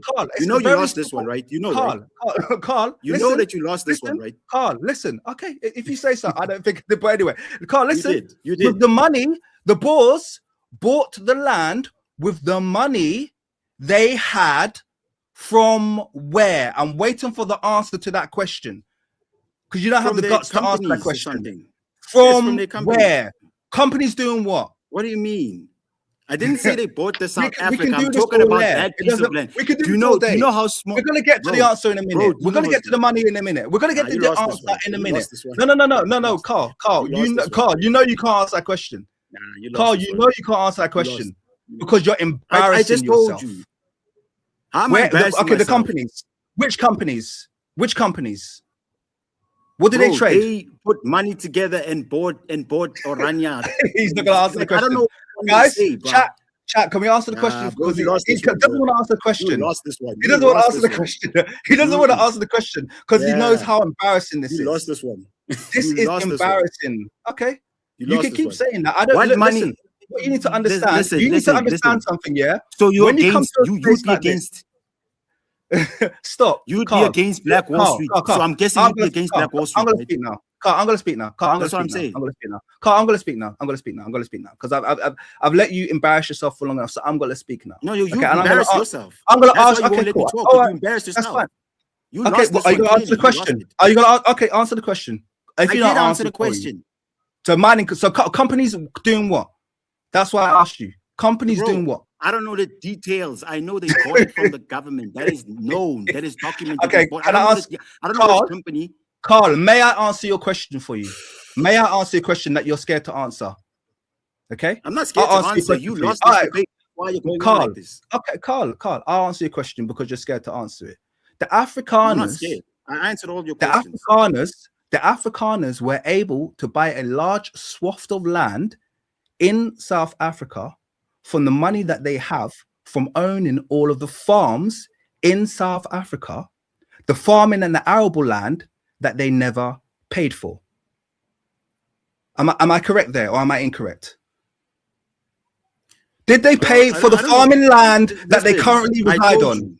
Did they pay for the mines that they take the resources from? Did the Afrikaners I'm not defending that. Paid for the land? That is, we're beyond that now. You can't defend them. You can't defend them. You're not talking to someone who was born yesterday. I'm talking about, you can't defend them, my friend. You can't defend them. You can't. No, you need to just stop and listen because you had a chance. No. You need to stop. You need to stop and listen now because you had a chance to answer this and you didn't. So now I'm answering it for you because you're too cowardly to answer it. So I'm answering it for you. Yeah. Orania, the land that you're saying, we're not going to pester them because they bought the land legally and it's not racial that they're keeping us off it. It's not. They bought the land using the proceeds from the land that they own in South Africa, which means they have continual income from land that they took by force from your ancestors and never paid for. Bro, I never said to you, I never told you where they got the money from Orania from.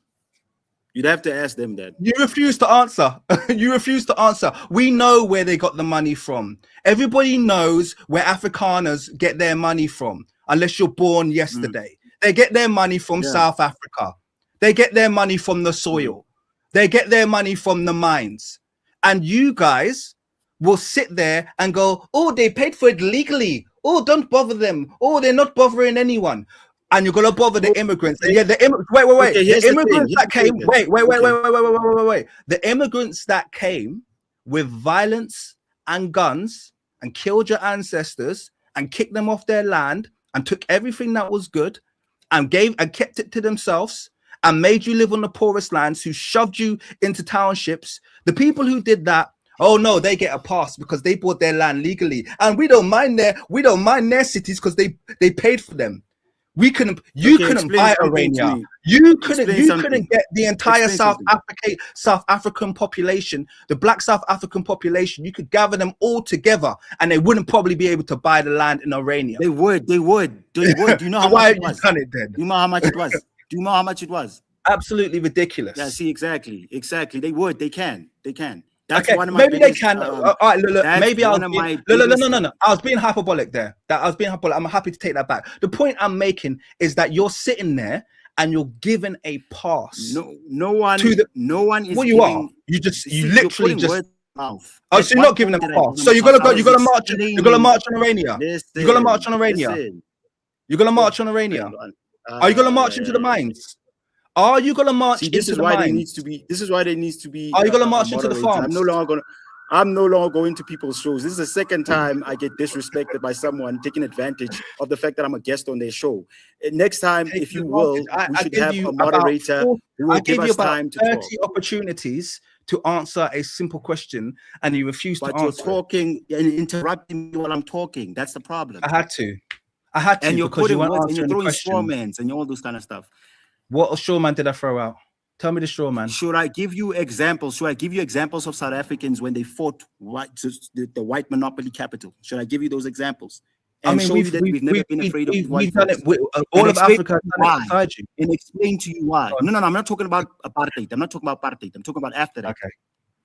Should I show you and tell you why we stopped and focused on illegal immigrants? Can I do that? You're welcome to. Of course you can. I'm asking. Okay. So check fees must fall. Look at the slogans for fees must fall. All right. They said we're fighting for low fees now. We're going to get the land. And then also they were making it clear that this was a war against white monopoly because our people cannot afford to go to school because of the past. Check roads must fall when they took down all the statues, colonial statues. Check the time of Maragana. They were fighting for higher wages in mines and things like that. And when people got shot, the whole country came out and said, shoot us. I remember that. Yes. And I want you to take the time when Jacob Zuma, the time when Zuma was very popular because everyone believed that he was a revolutionary because he's the one that put us into BRICS. When he went to jail, the whole country came out. There was a whole shutdown. There was looting of white stores. We looted all white stores. Apparently, we're scared of white people, and yet we're looting their white stores. Okay, now, but you loot. No. So let's pause on that. Let's pause on that. You looted their stores. Looting is a singular act. Okay. And you know it doesn't have any long-term implications, particularly if the people have got insurance. But I'm giving you examples. It's important because it's relevant. But it's important because it's relevant. Because what I'm seeing you do is take a more long-term approach when it comes to African immigrants. Do you understand? Yeah, what I would have expected you to do, if you're not scared of them, which I think you are. I'm trying to get to that. What I would have expected you to do is occupy, not just loot. Okay. I took a cola bottle and then we left. No. I expect you to occupy and to take back land, take back goods, take back businesses by force. You haven't done that. Do you understand? But anyway, I'm gonna. Okay, which countries? Okay, show me. Give me an example of African countries that have done that. Give me an example, and then I'll show you. Zimbabwe. Okay, Zimbabweans. Okay, thank you. Zimbabweans are all running to South Africa to come and can work for cheap labor. Okay, they're not in their land, working their land. Sutu people, I was in the Sutu recently. Their land is, Their land is state-owned, and yet they all run here to South Africa to get jobs, cheap jobs. They're not, right? they don't all, and who else? They don't all Every single country. They don't. No, that. Carl. Okay, Carl, people are don't. running You here speak. asking Carl, you're to speaking get in cheap extremes labor. now. Now, Wait. I'm trying to make. Wait. No. Wait. Let me respond. Let me respond. Let me finish. You're not allowing me to finish. I just said go ahead. And also, did you know that the Zimbabwean government recently offered to pay white farmers to come back and farm in Zimbabwe? Did you know that? And that the Zimbabwean people were clapping hands, happy, singing and hugging white farmers and thanking them for coming back. Do you know that? Do you know that? With Zimbabwe, now I can explain. I can explain it. Can I explain that? Can I explain Zimbabwe, why you that have to happened? remember. No. So I'll respond to that because I'm happy to respond to.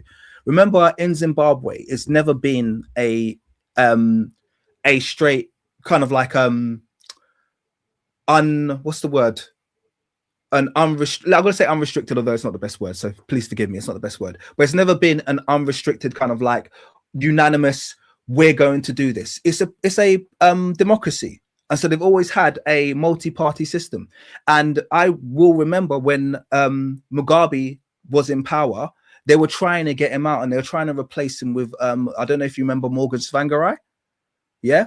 And Morgan Tsvangirai had the backing. So Morgan Tsvangirai used to wear a cowboy hat or whatever. They killed his wife, but anyway, that's a whole nother discussion. But Morgan Tsvangirai used to wear a cowboy hat. He had the backing from the West. So the West has always had and will always continue to have in African democracies their candidates who will do their bidding. We have one in Nigeria at the moment, Tinubu.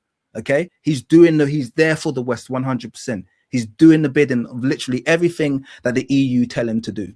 Okay, so it doesn't surprise me when new governments come in and then they reverse the decisions or the progress made by old governments and they reintroduce colonialism. This is a problem that we consistently are going to have to fight with as Africans. It's never going to be a one-way street.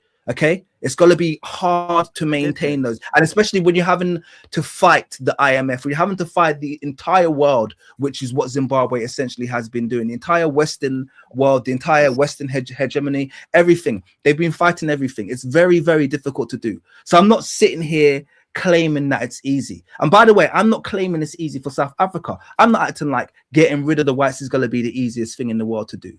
But what I don't like is the scapegoating of Africans. That's what I'm coming against you for. There's nothing else.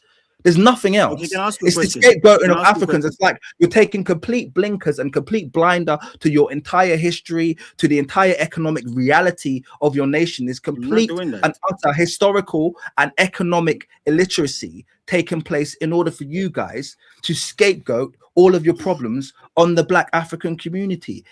It's just very bizarre to me. Do you understand? And there's nothing that you've said so far that has convinced me. Isn't that? Before you do, I just want to shout out Yellen Tala, who's given €11. Thank you very much. Said, well done, King. Pan-Africanism or nothing. The floor is yours, my friend. When has there ever been a time, this is a genuine question, has there ever been a time, historically speaking, where an entire race of people got kicked out, whether they were colonizers or not, and where the country actually did well, ever? Well, can I, regardless of what race is? Yes. No. I'm going to say to you, well, I mean, there's been loads of examples of which one? Black people being evicted and countries doing well. So yeah, it does happen in one way, but it won't happen. Which one? Of Black people being kicked out of their nation. No, I'm talking about when they were colonizers.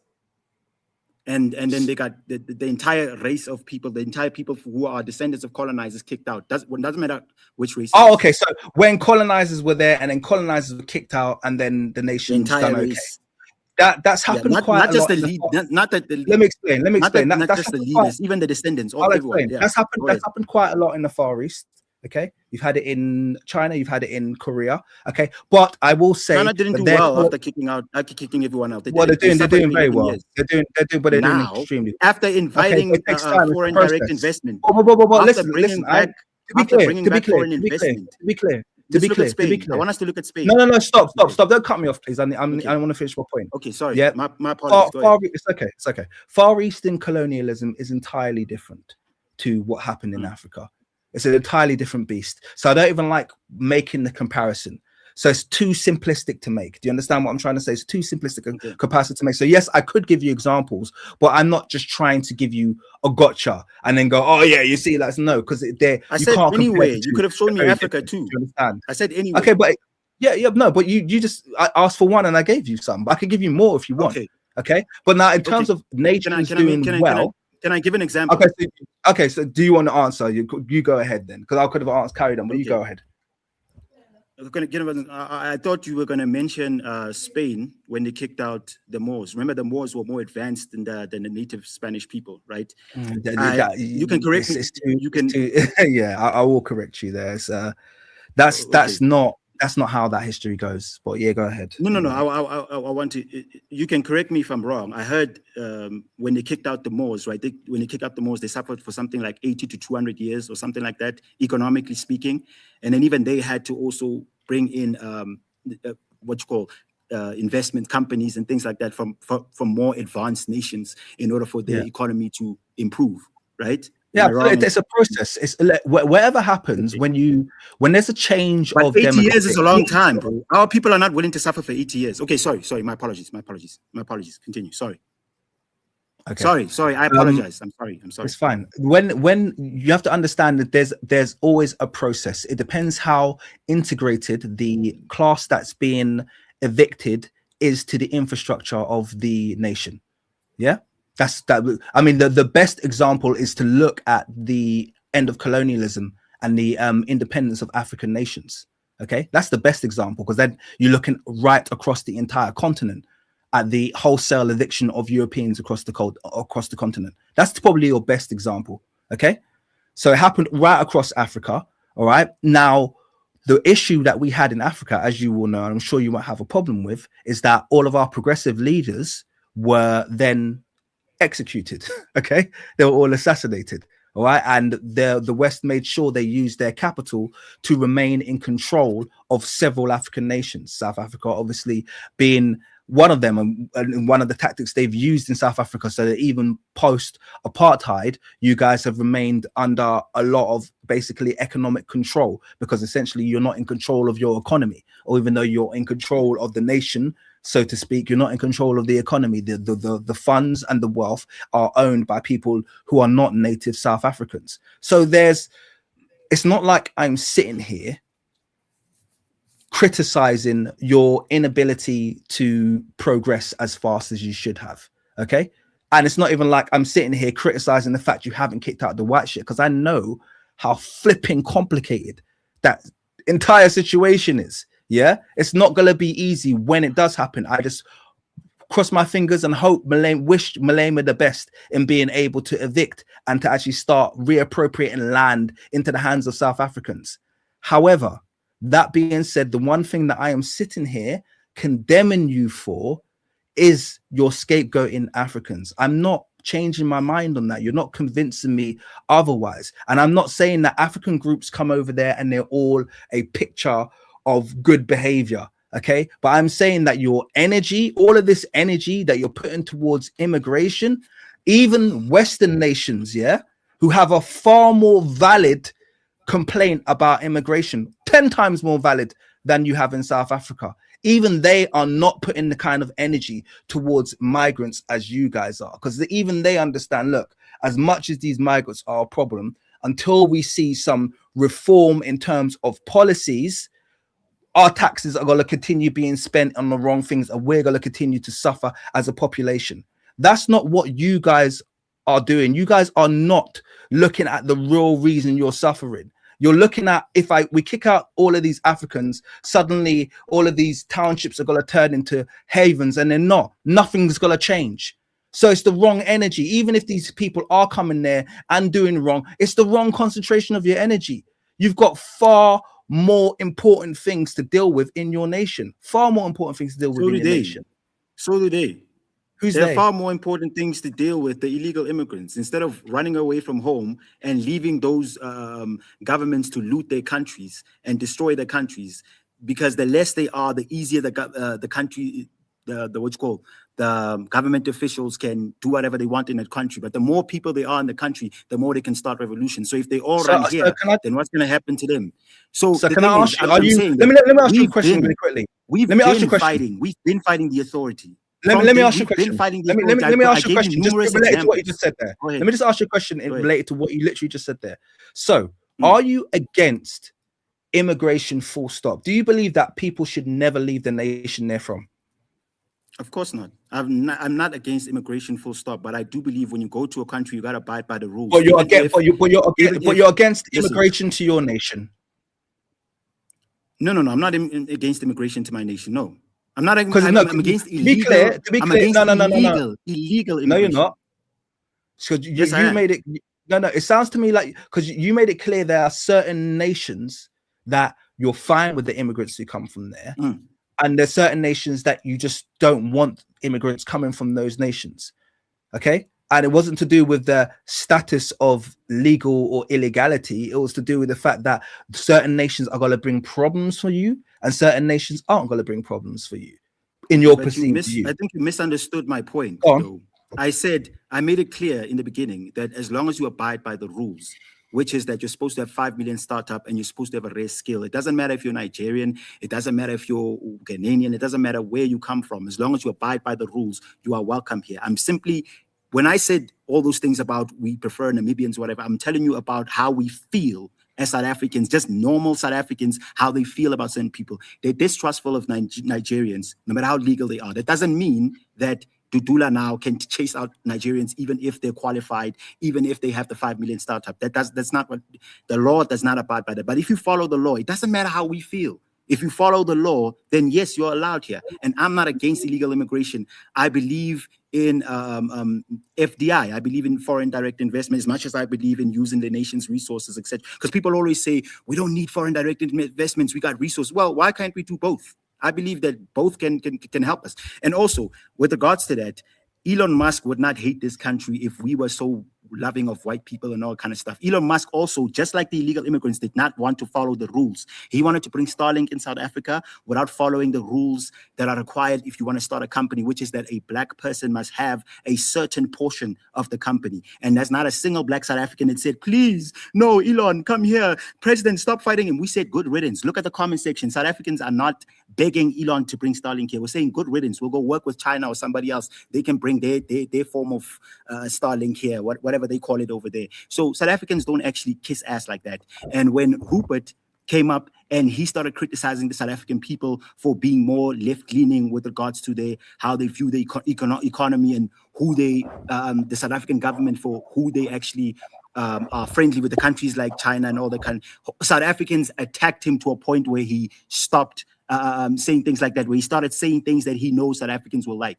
So even as these South African companies, these white-owned companies, they have to comply by BEE laws in order for them to be able to function in this country. So this idea that we're scared of whites, that's interesting. He would be here. Yes, go ahead. That's interesting. That's interesting. So let's talk about that. I want to just quickly read out a comment, then I have a question for you on that note.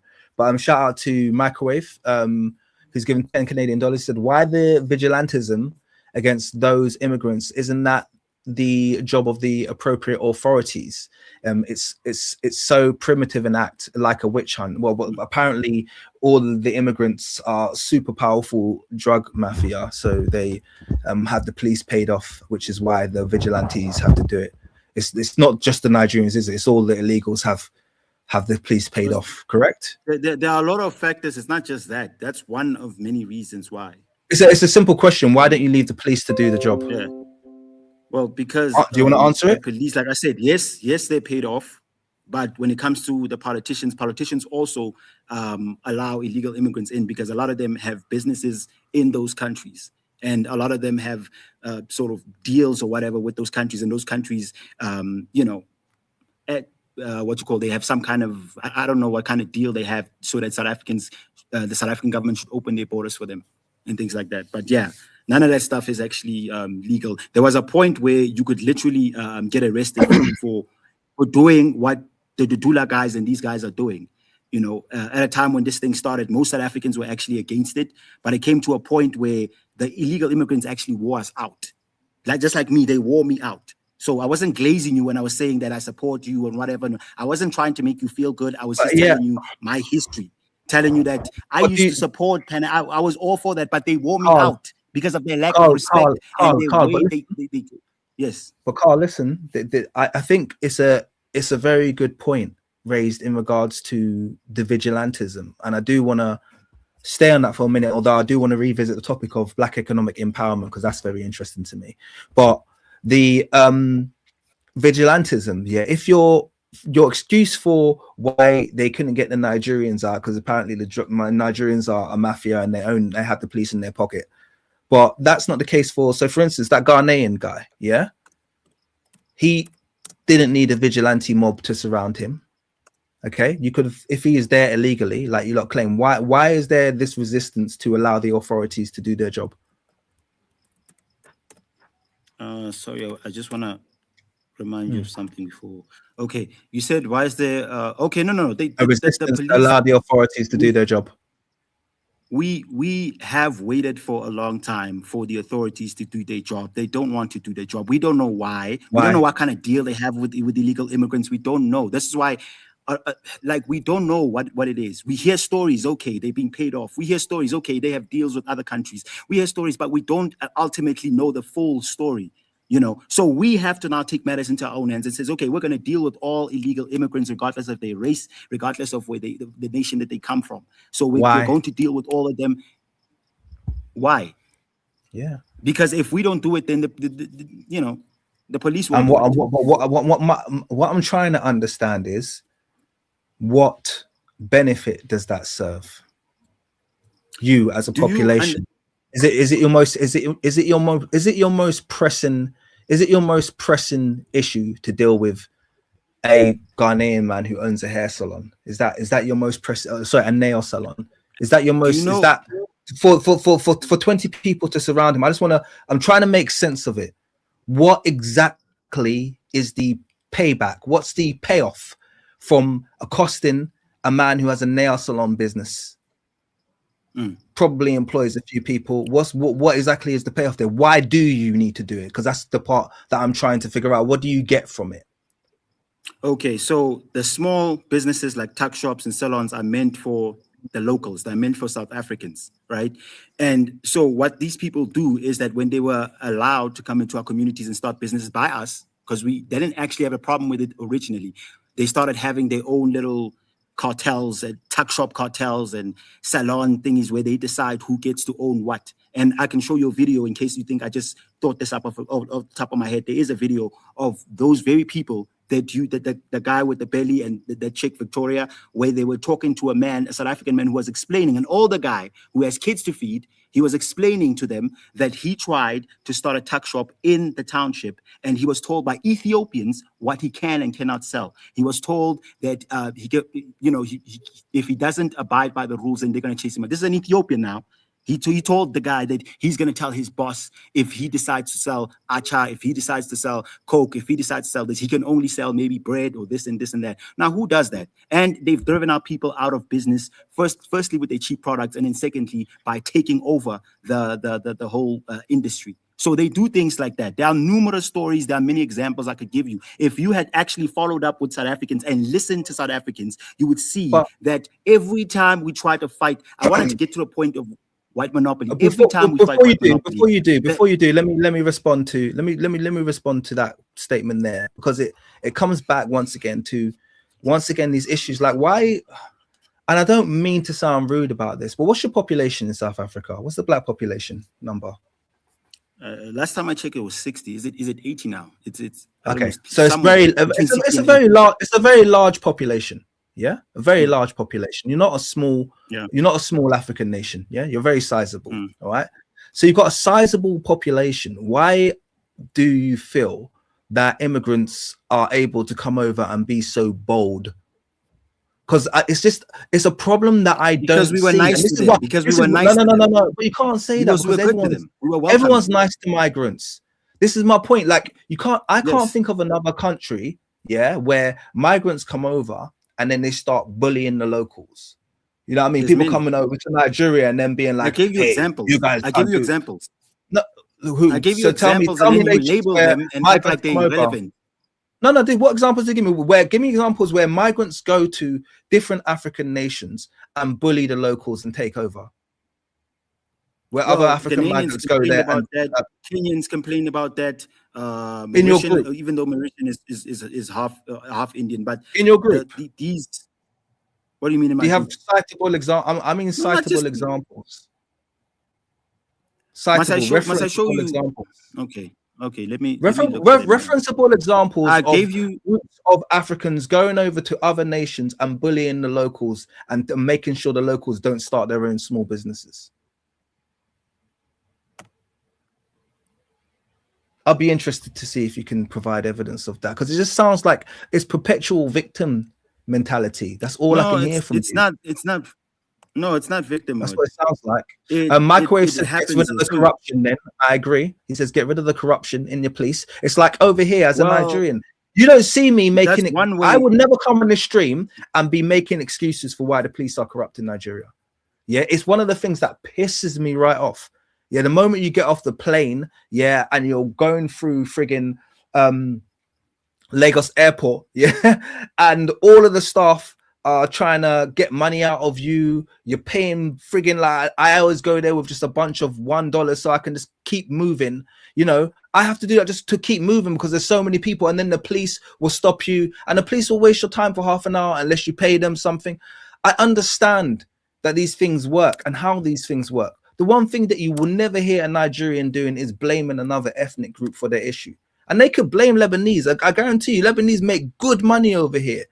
Yeah, good money. I say over here, I'm not there at the moment. They make good money in Nigeria. Yeah, they're cleaning up. Yeah, a lot of Nigerians suffering for the sake of the Lebanese that are in the nation, but they know we can't blame them. Yeah, it's not our fault that corrupt people have been putting money in their pocket. It's not their fault. We can't blame them. Blaming them and chasing them out is not dealing with the issue. You guys are the only ones who don't seem to get that. It's like every nation has their populations that are coming there and doing well off the backs of the people, the backs of the locals. Everyone knows that. But you guys are, the Africans, let's chase them out with sticks and stones. It's barbaric, man. I don't rate it. Shout out Wildflower. I'll give it back to you in a second. Shout out to Wildflower. Says, why do we as Africans have to respect the borders that were created by European colonizers? Indeed. No, that's a flat lie. That is a flat lie. What do you mean? Why is that a lie? There were always borders in Africa. There were nations. Okay, now the borders were not physical, but they were always nations. You couldn't just go to from Zululand and go to Lesotho without explaining what are you doing there and who are you visiting? Are you a spy? Are you an agent? It was all over the ancient and medieval world. Yeah, this idea that there were no borders is nonsense. There were no physical borders, but you couldn't just go in anywhere and just do whatever you want. That's the biggest lie I've heard in my life. But it's not. No, but you're speaking very. You're speaking. You're euphemizing the point that's being made here. Okay, you're euphemizing the point that's being made here. No, I'll explain to you. For instance, I'm Nigerian, as you well and know. Yeah, we're talking about hundreds of ethnic groups here. Yeah, and there was no border called Nigeria. Okay, you had different lands. You had Igbo land. You had, Hausa land. You had Yoruba land. You had, or I should say Biafra, not Igbo land. Yeah, you had these different, different states, Benin, whatever it is. Yeah, so yes, they were distinctive states, distinctive people, distinctive groups, but it had nothing to do with the borders that had been set up by European colonizers, which is the point that's being made here. Okay, those borders have got nothing to do with our history. Now, also in terms of integration, to be clear, in terms of integration, Africa is one of the most genetically integrated continents on the planet. Okay. We have very, very high, I speak about this a lot, we have very high heterozygosity amongst the Black African population. And what that essentially means is we don't have narrow genetics. We don't have long lines of genetics that are shared within ethnic groups. We're very diverse. And that means basically we've always mixed. So this idea of there being an ethnic purity on the African continent was historically, it's proven on a genetic level, wasn't really a thing. Africans have always moved and has always mixed. They've always preserved cultures, but they've always kind of like intermingled with one another. So it's very different to the current, the current borders. She's just saying don't respect. Well, she's not saying don't respect, but she's saying let's have a question mark or conversation about why European borders are the ones that are the most important to us. And I think that's a valid. Yeah, well, I think that's a valid well, point. South Africans are not the only ones who are. I mean, the first nation or sub-Saharan nation to liberate itself was Ghana, and they liberate themselves according to inside the borders that were created by Europeans, and in other nations, Kenya and whatever, they all respected European borders. So, like, why is South Africa the only country that is asked to get rid of the borders that were imposed on them? No one's asking you to do that. No one's asking you to do that, man. This is once again victim mentality. No, bringing this into discussion. No one's asking South Africans to do anything unique. The only thing they're asking South Africans to do is stop being assholes respectfully. That's the only thing anyone's asking. Well, you are assholes if you change people out with sticks. You are assholes if you're beating people up. I'll be an asshole any day. If I chase away someone who's kidnapping kids and selling them to grown adults, I'll be an asshole any time of the day. I'll be an asshole. I'm paying off the police. And it sounds like Nigerians are gods over there. It sounds like I should be there because I'll be running the place according to you. That's why we're chasing y'all out. The police would be like, hey, get away from him. He's Nigerian. You dirty South African. We're not like you. Nigerians are scared of the police. We're not scared of the police. We're not scared of authority. We're not scared of white monopoly. We've never been scared of authority. I give you examples and you haven't responded to me of when we fought white monopoly. You guys have never done that. I thought it was great. No. I didn't. We're not. Nigerians don't have a white superclass in the nation. That's why they haven't done it. No, but we don't have a white. We don't have a white superclass, foreign European superclass sitting down on all of the arable land, sitting down on everything. So respectfully, that's why we don't have an equivalent. Other African nations do not have the equivalent of what South Africa has because they don't have sitting white populations on the arable land. And the only neighbor of yours that had a similar situation dealt with it in 1998, whereas you guys have not. So respectfully, that's the difference. And don't talk to me about you guys like you're talking about a revolution. You're talking about like you're revolutionary, and you're not a revolutionary. Yeah, you guys ain't done nothing to the whites. You ain't done nothing to the colors. They don't respect you. So respectfully, let's not have that conversation because you guys lost that. Yeah, you don't have no respect from the whites and the colors. They laugh at you. We have chased them. We have dealt with white monopoly over, and colors are in just as bad. Okay, you've chased them right out. Chased them right out. Did you chase them all to the diamond mines? Did you chase them to the diamond mines? Did you chase them to the diamond mines? Nobody is chasing. Have you chased out the whites in Nigeria? There are white people in Nigeria. Did you chase? What did they own the land? Did they own the land? Listen. Did they own all the land? So that's what I'm talking. That's what I'm going to talk about. Do you want us? Listen. You want us to chase out? I asked you a question. When has a nation ever done that and succeeded? And you couldn't answer, and you started babbling. No nation has ever done that and chased out completely an entire race, especially people who brought new types of technology to that particular area. I know Africa had great nations. I'm talking about this particular area, and they were ruling this country for so long that by the time new technologies came up, we were still under their yoke. So us being liberated, if we chase them out and they had all these companies, whatever, our people will lose jobs. You get what I'm saying? And this is why we had the BEE laws to say, okay, we're not going to chase you out because we don't want to suffer the way other African countries suffered. They chased them out. How's that work? Even though it was painful. It was painful, but unfortunately, we stayed. We're going to have a stake in all these companies. We're going to have all this stake. Your stake is good. You think your stake is good? Well, it's a hell of a lot better than other African countries. If they're running here, it's a hell of a lot better. But you're chasing out other Africans, and you're poor in your own nation. If I was suffering so much, why am I staying in my country? Why am I not running to Nigeria? Why am I not running to Nigeria? If you guys are doing so well, about your state, you have a superclass. You have a superclass in your nation that is not indigenous. The richest people, different races, yes, of different races. Yeah, not black, different, but not black. No, there are many black people. There are many black people with companies, big companies. You want us to Google it? No, Carl. I know you want what. Us to Google it? You want us to Google it? I know what Mbeki did. I know what Mbeki did. Influential big companies in this country. Huge. But we have that in every African country. That's and the they way don't have to hire. They don't have to hire a white man They don't have. That's how it Listen, they should don't have to be. hire a. Well, But Carl, that's listen the to way me. it They should don't have to be. hire. You acting I like get okay. that. I get that. Yes, they don't have to hire a white partner, but the white companies have to have a black partner. Now you tell me that the whites are in charge. Okay. They don't call. They don't get to make the They're laws. not in We make the charge. laws. The blacks make the Okay. laws. Okay, you're not in So, charge. Okay, so the they have whites, to the have whites a are black not in partner. charge. We don't have to have a white partner. The I have a whites are not in company. charge. The only way my company can actually the only law that I don't need, it's not even a must, but for my company to be viewed favorably by the government is me having a black woman in my company, which I will. My cousin is going to come in and join us, me and my partner, and become a partner as well.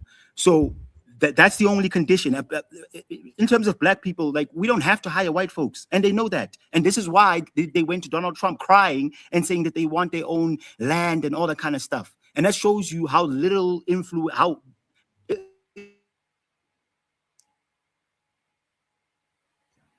Okay, Carl's dropped off there. I don't know if I think that's his internet, not mine.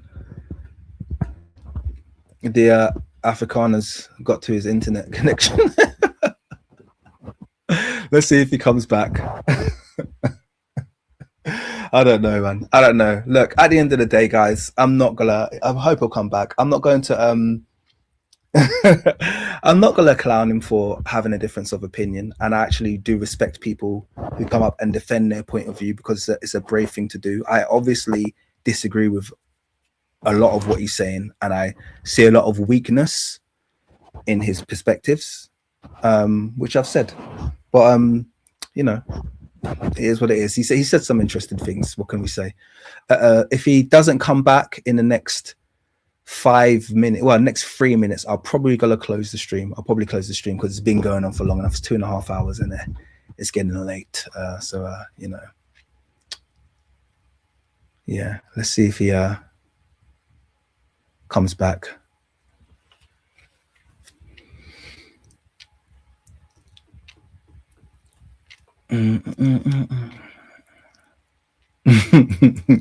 How about that, guys? Did you find that interesting? Well, here we go. He's back now.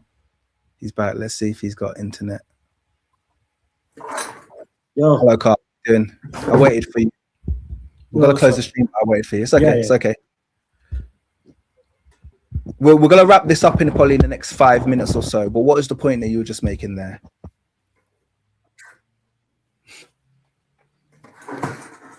Can you hear me?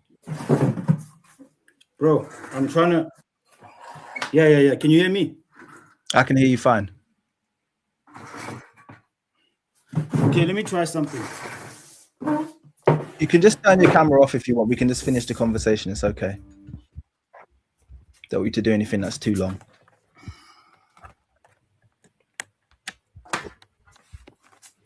Can you see me? I can see you fine. Can you hear me okay? Yeah, I can hear you. Can you hear me? Okay. Yeah. All right. So I have a question for you. Yeah. What percentage of South African land is owned by whites? See, that question is very tricky, because when people say whites, what we usually mean is private ownership.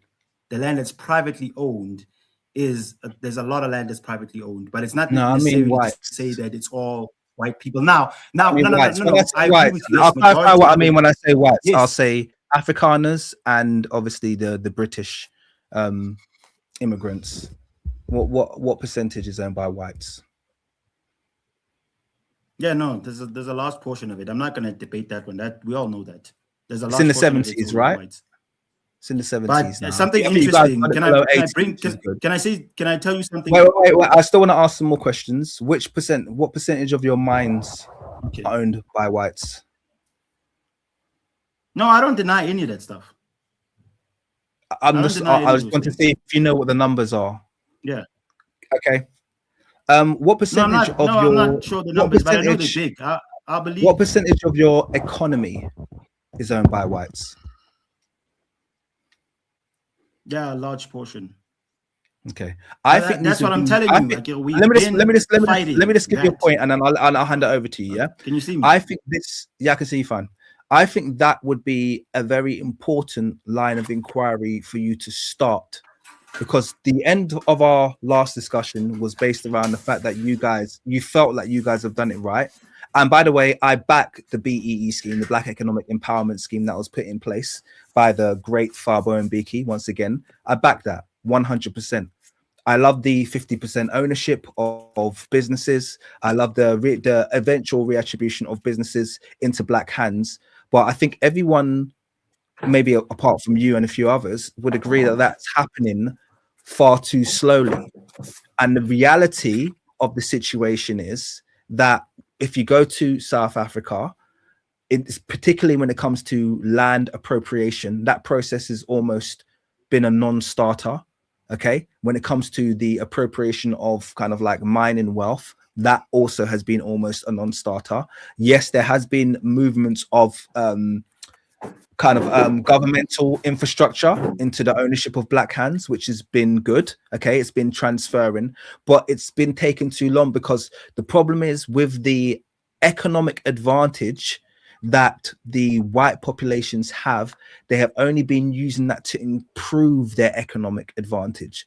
So for instance, you brought up Elon Musk, who is the richest person on the flipping globe, yeah, who's South African. He was able to seed his businesses using the money that his dad stole from South African mines. Okay, and now he comes back and he has the ability to completely change your kind of like the decisions, political decisions being made in South Africa because he's leveraged that wealth. Okay, I don't know what you could say, no, but he brought Trump to Ramaphosa and had Ramaphosa basically crawling in front of Trump. No, yeah, Ramaphosa talks that way. You guys don't understand. Yeah? He talks like that. He's a humble person. He's very diplomatic. Cool. That's how he talks. Even when he talks to people who point, are under him, but that's still power. But we talked about power crumbling. earlier. He talks that way. He's our president. We know him. That's if fair. he was That's fair. crumbling, But I would say so. I don't like the guy. That's fair. That's fair. But listen. Remember, we were talking about power earlier. The bottom line is, I'm just giving you an example of how wealth and power is being leveraged by the white population, and they do this a lot. You'll know the history of the kind of things that they've done to like the rebranding of apartheid, the rebranding of apartheid companies into Proudly African. Were you there? Were you old enough to remember all of that? When they rebranded all of the formerly white-owned companies that were apartheid companies, rather than take them down or give them back, they just rebranded them as Proudly African. Okay, so a lot of these products that we have in the West, a lot of these produce that comes from South Africa, people think it's coming from Black companies, coming from white-owned companies who have just rebranded it to make it look more like a homegrown African product. And that's where the white African population started embracing the idea of being Africans, because they realized this is the best way that we can hold on to our wealth. Hey, guess what, guys? If we call ourselves African and we say we're just trying to preserve our heritage, we can buy land over here using our stolen wealth, and these guys will accept it because they'll say, hey, they're just trying to preserve their culture. Can I make a statement on that? You need to know something about the Afrikaners. They broke off from the Europeans, right? I understand. So yes, you feel sorry for them. No, I'm not defending. I'm not defending. I'm trying to make a point. The thing is, you are making false statements, and so I'm correcting you to say that these guys do consider themselves to be local. I'm not saying they are, but I'm saying they consider themselves to be what you call South Africans. And so you do, but you do feel sorry for them.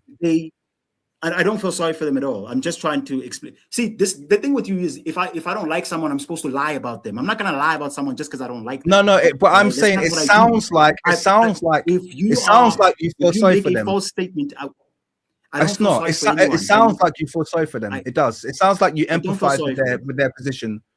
Because respectfully, I don't give a shit about Afrikaans. I don't give a shit. I don't either. The point I'm trying to make is that they don't. It's not the way you explained it. I'm saying that they consider themselves to be South Africans, and so you saying that they labeled themselves that in order to keep the wealth. That's not how it happened.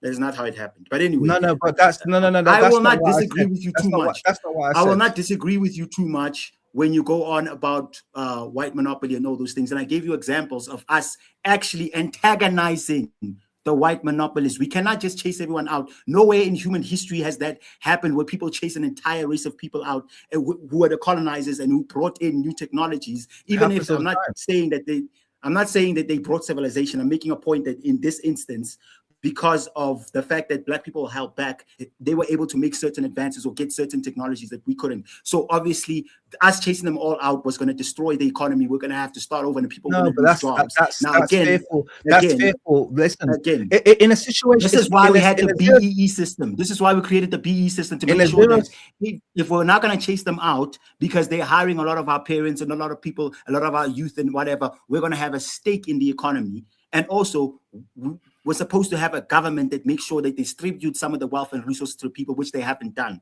So a lot of the stuff is the government's fault. A lot of the stuff is white monopolies' fault. But the problem is we want to put the illegal foreigners to task for them to go back home and fight their governments instead of coming here and destroying our communities and our cities. How am I going to fight white monopoly if my daughter is kidnapped by a Nigerian? How am I supposed to do that? How am I supposed to start my business and try to grow?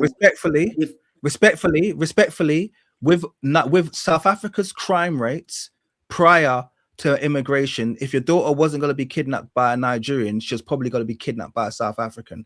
Respectfully, this is the thing. This is why I'm not hearing. I'm not hearing all this. Because you guys, what you're trying to do is you're trying to act like You know what irritates me about you? Yeah, you guys are trying to act like without these migrants, these immigrants, you guys would be some pure society. And we're saying we'd be able to catch the criminals because they'd be documented. No, respectfully, documented criminals can't be caught. The crime rates in the townships are so friggin' out of whack. You know, I mean, like I said, you denied it, but they're easily the highest in the world, yeah. And it's not because you're the only nation that writes your. It's not because you're the only nation that records your crimes properly. It's because no, it's not. It's because it's rife and it was incredibly dangerous. And this comes from people who live there. Yeah, so you're sitting in denial, acting like, oh yeah, let's. It would be so safe if you got all of these immigrants out, mate. You're living in La La Land. You know that's. And I told you that information. The information about the what you call the lack of professionalism in terms of recording your crime and your age statistics also comes from Nigerians. That's ridiculous. Nigerians who are here, it also comes from Nigerians. Okay, they told us, how would we know something like that? They told us that. Okay. They told you what? But they don't record them sufficiently. They don't record them sufficiently. All right. You know, let's they don't release them. Carl, let's knock this one on the head for today because it's late over here. And I would like to get some sleep. It's late here too. It's very late. That's cool. That's cool. I appreciate you coming on. All right. And I hope you have a fantastic evening. Honestly, I mean that honestly. We don't agree on a lot of things, but I was saying when you were off the stream that I always got to respect someone who takes the time to want to share their point of view, even if I totally disagree with it, which I do. I don't totally, but I do mostly in your case. But I still respect your balls. I always will. Yeah, 100%. Yeah. So it's all good, brother. Guys, I'm gonna call it a wrap at that. Cool. Carl, did you feel like you communicated what you need to communicate, mate? I think for the most part, I said what needed to be said. Yeah. Okay, cool. All right, well there you go. I'm gonna call it a day, guys. Before we go, can I just say one thing? Can I say one thing? Can you at least try, if you're probably gonna say no, but can you at least try to listen more and more in on the debates between South Africans and illegal migrants? You don't have to engage in them. Like I said, maybe TikTok, or maybe I can send you some links. One thing I won't do. I'm gonna be real with you, yeah. One thing I won't do is I don't go to echo chambers. I'm not interested. Okay. Honestly, yeah. And the reason why, just to be clear, yeah, the reason why is because echo chambers exist for every kind of political outlook. Do you understand what I mean? And I said this to you earlier. I could go to a MAGA echo chamber, a freaking Turning Point echo chamber. I can go to a freaking pro Bangladeshi echo chamber. So I'm not gonna go to an echo chamber where they've already made their mind up that this is what they don't like, and then they just reinforce it. Yeah, this is why the only kind of conversation I can have when you've made a point and it's something that I haven't heard. First of all, you'll notice that I didn't rubbish you when you're like, no, this is what it is. I'll be like, well, show me, let me see. Yeah, and if you send me valid points, I wasn't scared. I played your Chinese claim through. And I said, okay, cool, you're kicking out Chinese, but it's not the same vigilantism as you're doing with the Africans. That's what we kind of came to at the end of that. So that's the kind of evidence that I'll look for. What I don't deal with is anecdotes. I don't deal with rhetoric. You know, that stuff is useless. We need kind of like evidence of what's actually happening, because what you'll find is, I feel like a lot of your negative behavior, and I'm going to just call it that, a lot of your negative behavior in South Africa is being reinforced by the belief that your behavior is normal. And I'm telling you right now, as someone who's well-traveled, well-communicated, well, all of that, that your behavior isn't normal. The behavior that you're seeing is uniquely South African. It's a problem that you have in your nation. And you can view it like that or not view it like that. But I'm telling you, as someone who's seen most of it, that it's a uniquely South African problem, and it always has been for the last 20 years. You need to deal with it. It's a bad, like, it's not a good thing what you do. The way you deal with other Africans is a uniquely South African thing, and it's despicable, to be totally honest with you. That's my personal point of view. Okay, cool. Okay. All right, shout out to Yelen Tala, who says, go to sleep, bruv. How is the weather in the UK? It's live. Thank you very much. I appreciate your 11 euros, Yelen. And I appreciate everyone who's come on the stream. So shout out to you once again, and shout out to everyone on the stream. We actually hit nearly 200 today. I think it's about 180. Let me check. I'll tell you what the peak was. The peak was 187. Yeah, so that's like nearly double from the last stream, which was another record. This is like my smaller channel. So yeah, I appreciate everyone, guys. Have a good day all. Sorry if I haven't shouted out everybody. There's just been too many comments for me to say, but it's good to see all of you. I can see people who are just arriving. I see you all, but on that note, I'm gonna say I wish you adieu. Have a good evening. Bye bye.